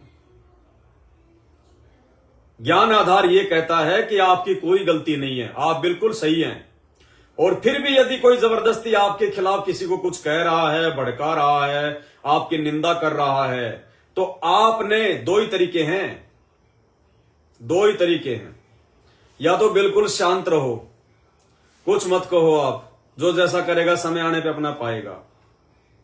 दूसरा तरीका, आपको लगता है कि मैं सही हूं और ये भगत मेरे बारे में ऐसा उल्टा सीधा बोल रहा है, आप उससे अपना रिश्ता काट दो, उससे अपना जो कनेक्शन है समाप्त कर दो। लेकिन राग द्वेष भरी बातें उसके बारे में नहीं करनी, मनमुटाव भरी बातें उसके बारे में नहीं करनी। किसी दूसरे के आगे भले वो गलत है, आपने और उसने आपके साथ में जो है वो गलत किया है, फिर भी आपने भक्तों के सामने उस भगत के बारे में कुछ नहीं कहना, कुछ नहीं बोलना। देखो आप सबको पता है 3 महीने पहले हमारी टाटा सफारी गाड़ी चोर चुरा के ले गए। दास ने लाइव आके सार्वजनिक तौर पे सभी भाई बहनों को बता दिया। क्यों? क्योंकि गाड़ी सार्वजनिक आई थी, सब भाई बहनों के सहयोग से आई थी और चोर उसको चुरा ले गए। तो दास ने एक बार लाइव आके आप सबको बता दिया कि वो चोर कौन है और कैसे उसने गाड़ी चुराई, कहां से उसने गाड़ी चुराई। उसके बाद आपने कभी भी किसी भी वीडियो में, किसी भी ऑडियो में, किसी भी लाइव में आपने मुझ पवन दास के नाम से उस चोर का नाम सुना? उस गाड़ी का कोई जिक्र सुना आपने? जबकि 24 लाख की गाड़ी थी। सुना आपने? सतसेवक भाई बहनों के मेहनत के पैसे की गाड़ी थी। सुना आपने? कभी नहीं सुनाना। भैया हमने परमात्मा के ज्ञान को आधार बना के चलना है। चोर चोरी करेगा, वो अपनी करनी पाएगा आने वाले समय में। हमारा कुछ नहीं बिगड़ा, हमें परमात्मा ने और दे दी उससे भी अच्छी। हमारा क्या बिगड़ गया? हम परमात्मा के वचन में रहे। मालिक कहते हैं कबीरा आप ठगाइए और न ठगिए कोई, आप ठगाए सुख होत है और ठगे दुख होए। तो जिन्होंने ठगा है वो आने वाले समय में वो भोगेंगे अपना। हमें तो परमात्मा ने फिर दया बख्श दी, मालिक ने। समर्थ के घर में किस बात की कमी है? अगर हम उसके वचन में चलेंगे तो, अगर हम उसकी मर्यादा में चलेंगे तो। परमात्मा कोई कमी छोड़ता है क्या? ये तो राजाओं का राजा, सम्राटों का सम्राट, शहंशाहों का शहंशाह, महाराजाओं का महाराजा, भगवानों का भगवान, अल्लाहों का अल्लाह, शहंशाहों का शहंशाह, प्रभुओं का प्रभु, मसीहाओं का मसीह, सच्चा वाहिगुरु है। ये किस बात की कमी छोड़ देगा? किस बात की कमी छोड़ देगा ये? तो जो इसके वचन पे चलेगा, जो इसका होके चलेगा, फिर देखना परमात्मा अपनी आत्मा के लिए क्या नहीं कर देगा। अब लोग जलते हैं पवन दास से, गाड़ियों में घूमता है, अच्छे अच्छे कपड़े पहनता है। अरे मेरा बाप पहना रहा है, अरे मेरा बाप शहंशाह है, भिखारी नहीं है तुम्हारी मैनेजमेंट की तरह झूठ बोल बोल के उसकी आड़ में भीख मांगने वाला नहीं है मेरा बाप। मेरा बाप तो भिखारियों को भीख देने वाला है। गुरु समान दाता नहीं, याचक शिष्य समान, 3 लोक की संपदा, 100 गुरु दीनी दान। ये मेरा बाप, ये शहंशाह, ये सवरसा सेठ, ये पवन दास तो भैया सेठ का लड़का है, सेठ का, संत रामपाल जी का। अरे मेरा बाप दुनिया का सबसे बड़ा सेठ, जिसने 21 ब्रह्मांड इस काल को भीख में दे रखे, तो अपने बच्चे को क्या अपने हाथों पे नहीं रखेगा?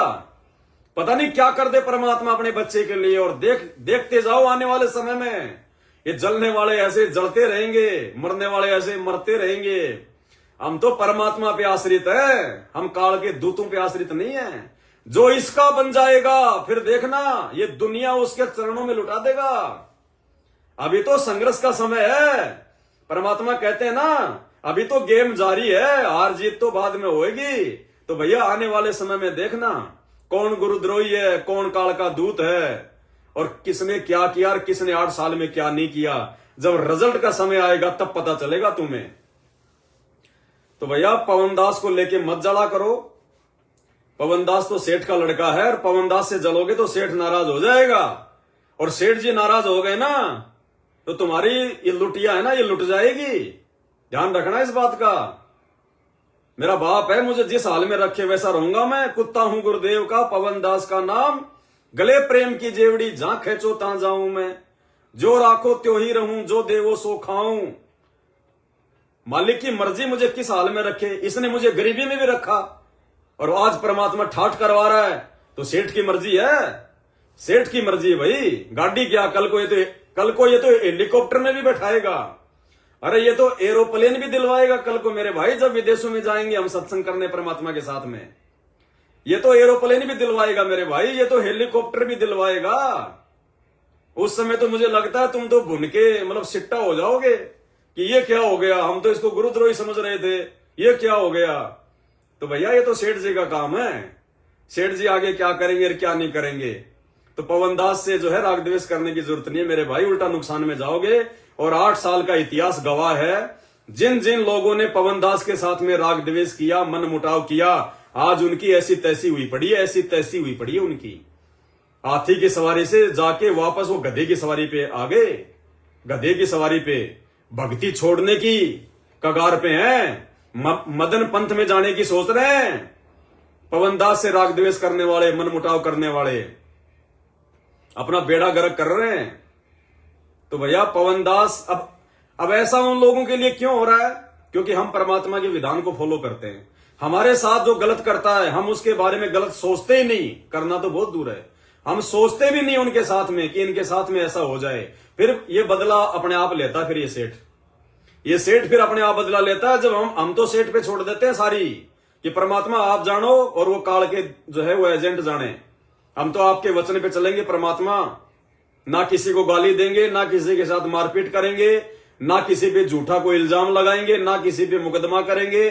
कोई 2 थप्पड़ मारेगा खा लेंगे परमात्मा, हम आपका नाम बदनाम नहीं करेंगे, हम ये गंदी राजनीति नहीं करेंगे, काल के एजेंटों को ज्योति पाठ दान का पैसा नहीं देंगे, काल के फर्जी आश्रमों में नहीं जाएंगे, आपको अपने घर में और अपने घट में समझ के अपने घर पे विराजमान करके भक्ति करेंगे, अपने घर को आश्रम बनाएंगे। फिर आगे काम सेठ का है, आगे मालिक की मर्जी। ये तो भाई राजाओं का राजा है, और राजा का बेटा कैसा होगा फिर? अरे सेठ का बेटा क्या होगा, वो भी तो सेठ ही होता है। तो भैया देखना आने वाले समय में परमात्मा क्या क्या ऐस करवाएंगे। यहां भी अगर कोई धरती पे कोई सुखी होगा तो संत रामपाल जी का भगत ही होगा, क्योंकि जिसका ये लोक सुखी नहीं उसका परलोक कभी सुखी नहीं हो सकता। तो परमात्मा इस लोक में भी अपने बच्चों को सारे सुख देगा, लेकिन देगा उनको जो यहाँ के सुखों से और दुखों से जो परिचित हो जाएंगे, यानी जो ज्ञान को आधार बना लेंगे और गुरु को भगवान बना लेंगे, घर को आश्रम बना लेंगे, उनके मौज करेगा ये सेठ। और कर रहा है। एक भाई मैसेज कर रहा था 6,000 रुपए का कोट पहनता है। अरे 6,000 के तो भाई मैं जुराब भी नहीं पहनता, वो भी छोटी है मेरे लिए। तूने तो बेइज्जती कर दी मेरी यार कि पवन दास ने 6,000 का कोट पहन रखा है। अरे 6,000 की तो मैं जुराब भी नहीं पहनता, वो भी मेरे लिए छोटी है। क्या है मेरे लिए 6,000 की जुराब? मेरा बाप सहनसा है, सतलोक का राजा है। ये तो पता नहीं मेरे को सोने की जुराब पहरा दे, चांदी की जुराब पहरा दे, हीरे मोती लाल जड़ी हुई जुराब पहना दे परमात्मा। ये तो इतना जो है प्रसन्न होता है अपने उस भगत से जो अपने गुरु को अपना बाप मान लेता है। और क्या कहते हैं परमात्मा? वाके पक्की पावड़ी मेरे तन को चाम, सौपन में बहराई के जय कोई कहिए राम। या तो दिन रात सात संगतियों में भगवान की महिमा होती है, सपने भी भगवान के आते हैं। तो ये परमात्मा तो कहते हैं कि मैं ऐसे भगत को अपने शरीर की चमड़ी उतार के जूते बना के पहना दूं। अरे 6,000 का कोट कौन सी बड़ी बात है मेरे भाई? तेरी तो सोच ही घटिया, तेरी तो सोच ही छोटी है। थोड़ा अपनी बुद्धि के लेवल को थोड़ा ऊपर ले अपनी बुद्धि के लेवल को। हम परमात्मा के बच्चे, सेठ के बच्चे हैं मेरे भाई। 6,000 के तो भिखारी पहनते हैं आजकल। 6,000 के कोट तो कचरा बीनने वाले पहनते हैं। वो सेठ अपने बच्चों को लाख के कोट पहनाएगा, लाख के। जलने वाले जलते रहेंगे। चलती है गाड़ी, उड़ती है धूल, जलते हैं दुश्मन, खिलते हैं फूल। एक ट्रक के पीछे लिखा हुआ था, मैंने पढ़ा था। तो भैया हम तो 8 साल से इन बातों की कोई परवाह नहीं करते। हमसे जलने वाले खुद ही जल गए, हमारे से मनमुटाव रखने वाले खुद ही मिट गए। थोड़े दिन भोगते हैं भों भों भों भों, और बाद में कुछ नहीं लेना देना उनका, संगत में उनका था पता ही नहीं। दास के जेल जाते समय कितने लोग भोग रहे थे, आज उनका नामो निशान नहीं, वो कहां गए। हम ये खोल देंगे उसके बारे में, उसका ये खुलासा कर देंगे, आज उनकी शक्ल तक दिखाई नहीं दे रही, वो कहां है, जीवित हैं या मर गए। तो भैया सात संगति में राग द्वेष का काम नहीं है। हम अपने भगवान पे छोड़ते हैं, हम अपने गुरुजी को संभाल देते हैं कि गुरुजी आप जानो और वो जाने, हमें तो आपकी भक्ति करनी है शांति से, और जैसा रखोगे परमात्मा वैसा रहेंगे। तो मालिक की मौज है भाई, हम तो परमात्मा के दास हैं। खाने जाद खरीद हूं गुलाम तुम्हारा, और जो राखूं त्यो ही रहूं हमरा के चारा। जो इसके अनुसार चलना सीख लेगा, फिर भैया ये जिसकी उंगली पकड़ लेगा ना, फिर आपको दुनिया में दूसरा कोई आदमी नजर नहीं आएगा उसके बराबर। और आज तो तुम राजनेताओं के तलवे चाट रहे हो। तलवे चाटने चाहिए तुम्हें तुम्हारे भगवान के, तुम्हारे बाप के। तलवे चाट रहे हो तुम राजनेताओं के। तो परमात्मा 6,000 के कोट तुम्हारे को पहनाएगा या अपने सत्सेवक बच्चों को पहनाएगा? परमात्मा सच्ची सेवा तुम राजनेताओं के तलवे चाटने वालों को देगा या अपने सत्सेवक बच्चों को देगा, जो दिन रात उस परमेश्वर का काम कर रहे हैं, आत्माओं को काल के जाल से बाहर निकालने का काम कर रहे हैं, आत्माओं का गुरुदेव भगवान के प्रति उनकी दृढ़ता बढ़ा रहे हैं। अरे परमात्मा किससे प्रसन्न होगा भगत जी? भैया राग द्वेष नहीं चलेगा बिल्कुल भी, 1% भी। संत रामपाल जी के मार्ग में राग द्वेष का तो नाम ही नहीं है। और जितने भी लोग सात संगति से नीचे गिरे हैं, सारे के सारे राग द्वेष में गिरे हैं। और सबने अपनी बिरान माटी करवा ली, सबने अपनी बिरान माटी। और थोड़ी बहुत की आने वाले समय में हो जाएगी, देख लेना। यहीं पे झक मरा के सात संगति में आना पड़ेगा यदि किसी ने इस कलयुग की पिछली पीढ़ी में मोक्ष प्राप्त करना है तो। ये नोट कर लो, 8 साल से परमात्मा ने इस दास को एक स्टैंड पे ऐसे नहीं खड़ा कर रखा। इस संगत में कोई भी एक आदमी ऐसा नहीं है जो 8 साल से केवल अपनी एक ही बात पे रहा हो। इस पवन दास को परमात्मा ने 8 साल से सच्चाई पे खड़ा रखा है। कदम कदम पे मेरा परमात्मा साथ देता। मेरा बिगाड़ने वाले बहुत आए, खुद ही बिगड़ गए। भैया राग द्वेष नहीं चलेगा। अगर मेरे मन में राग द्वेष होता, छल कपट होता, अगर मैं ठग होता, फर्जी होता, मैनेजमेंट की तरह, परमात्मा ऐसी लात मारता, मैं भी कई राजनेताओं के तलवे चाट रहा होता। ये सद्बुद्धि नहीं देता आज परमात्मा। तो भैया सात संगति में बकवाद नहीं चलती, यहां केवल भक्ति चलती है, भक्ति, इसके अलावा कुछ नहीं है। और क्या कह रहे हैं परमात्मा इस सत्संग में? और बात तेरा काम न आवे। और मैनेजमेंट वालों तुम क्या कर रहे हो? बीजेपी को सपोर्ट करवा के, गंदी राजनीति का हिस्सा भक्तों को बनवा के, इसी गंदी राजनीति के विषय में क्या कह रहे हैं परमात्मा? और तुम क्या करवा रहे हो उन भक्तों से? सुनो। और बात तेरा काम ना आवे। और बात कौन सी है? और बात है, ये आप देख रहे हो कि इलेक्शनों के चक्कर में कितनी भाग दौड़ हो रही है। अच्छा ठीक है, जो इलेक्शन लड़ रहे हैं वो तो ठीक दुखी, कहीं मंडली बना करके भाई फलाना जीतेगा ना, वो ही जीत सकता ना भाई, पक्की बात से लाले शरत, सारा दिन ये गप्पे, कुछ लेना नहीं देना। तो ऐसे ही फिर और बातें किसी और जगह सुना शुरू कर देंगे, भाई ऐसा सुना है, हमने तो ना सुना भाई, फर्क सुना क्यों नहीं? यानी एक बात का इतना लंबा इतिहास बना लेंगे, 2 घंटे में उनका फैसला नहीं और उठ के चल पड़ेंगे। तो परमात्मा कहते हैं ये जो बातें हैं ये तेरा काम नहीं आवे।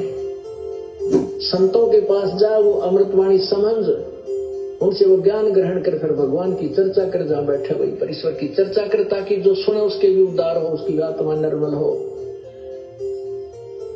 तो इसलिए भगवान कहते हैं और बात तेरा काम ना आवे। और संत क्या देगा आपको? वो चीज देगा जो कोई भी नहीं दे सकता। सुन लिया अपने बाप के मुंह कमल से क्या कह रहा है?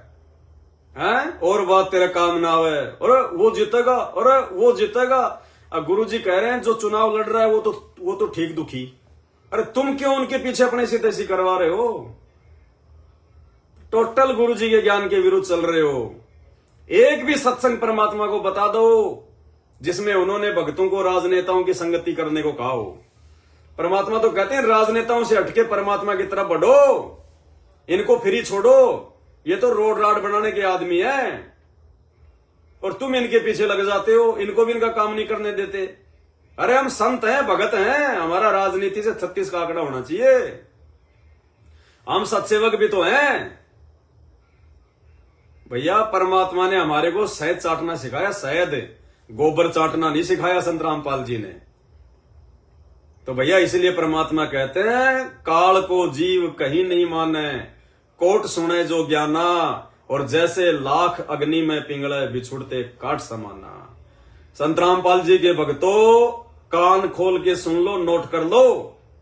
यदि समय रहते तुमने अपने कुकर्मों की हृदय से समायाचना संत रामपाल जी के जेल से बाहर आने से पहले नहीं करी, और साध संगति के वीडियो देख के अपनी मर्यादा ठीक नहीं करी, आध्यात्मिक क्षेत्र में जो दुर्गति तुम भक्तों की होगी वो दुनिया वालों की भी नहीं होगी आने वाले समय में, और हो रही है वर्तमान में भी, इसमें कोई शक नहीं है।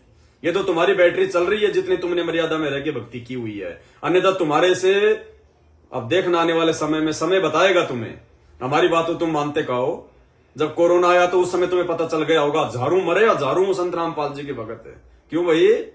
संत रामपाल जी तो कहते हैं मेरे भगत को तो धर्मराज भी हाथ नहीं लगा सकता है। और यहां तो एक अदृश्य वायरस पकड़ के ले गए तुम्हारी चोटी, क्योंकि मर्यादा है ही नहीं। और कोरोना में एक भी सत्सेवक का कुछ नहीं बिगड़ा, एक का भी। और आज तक एक भी सत्सेवक का ना कोई एक्सीडेंट, ना कोई अकाल मृत्यु। और देखना तुम्हारा ये 26, 27, 28 को कौन सा ये धर्म यज्ञ है, इन आश्रमों में कितने मरेंगे आते जाते समय, अखबारों में आएंगी। तो भैया क्यों अपने पैरों पे कुल्हाड़ी मार रहे हो? इस ज्ञान को आधार बनाओ, इस भगवान को दुखी मत करो। असंख्य युगों के बाद ये बिल्ली के भाग का छिक्का टूटा है, इसको पहचान लो, माफी मांगो अपने भगवान से। इस मैनेजमेंट की चापलूसी मत करो, ये कुछ नहीं देगा सिवाय मौत के। अभी भी समय है, बाकी आपकी मर्जी भैया। हमारा काम तो है समझाने का, समझाते रहेंगे और मर्यादा में रह के अपने गुरु जी के वचन पे चलते रहेंगे। हमारा तो होना नहीं बाल विवाह का, इतना विश्वास होना चाहिए एक भगत को, बाल विवाह का नहीं होना। और तुम्हारे तो रोजाना चोटे खींच खींच के ले जा रहा काल, सर के चोटे खींच खींच के। और आने वाले समय में क्या होगा देख लेना। बंदी छोड़। सतगुरु रामपाल जी भगवान की जय हो।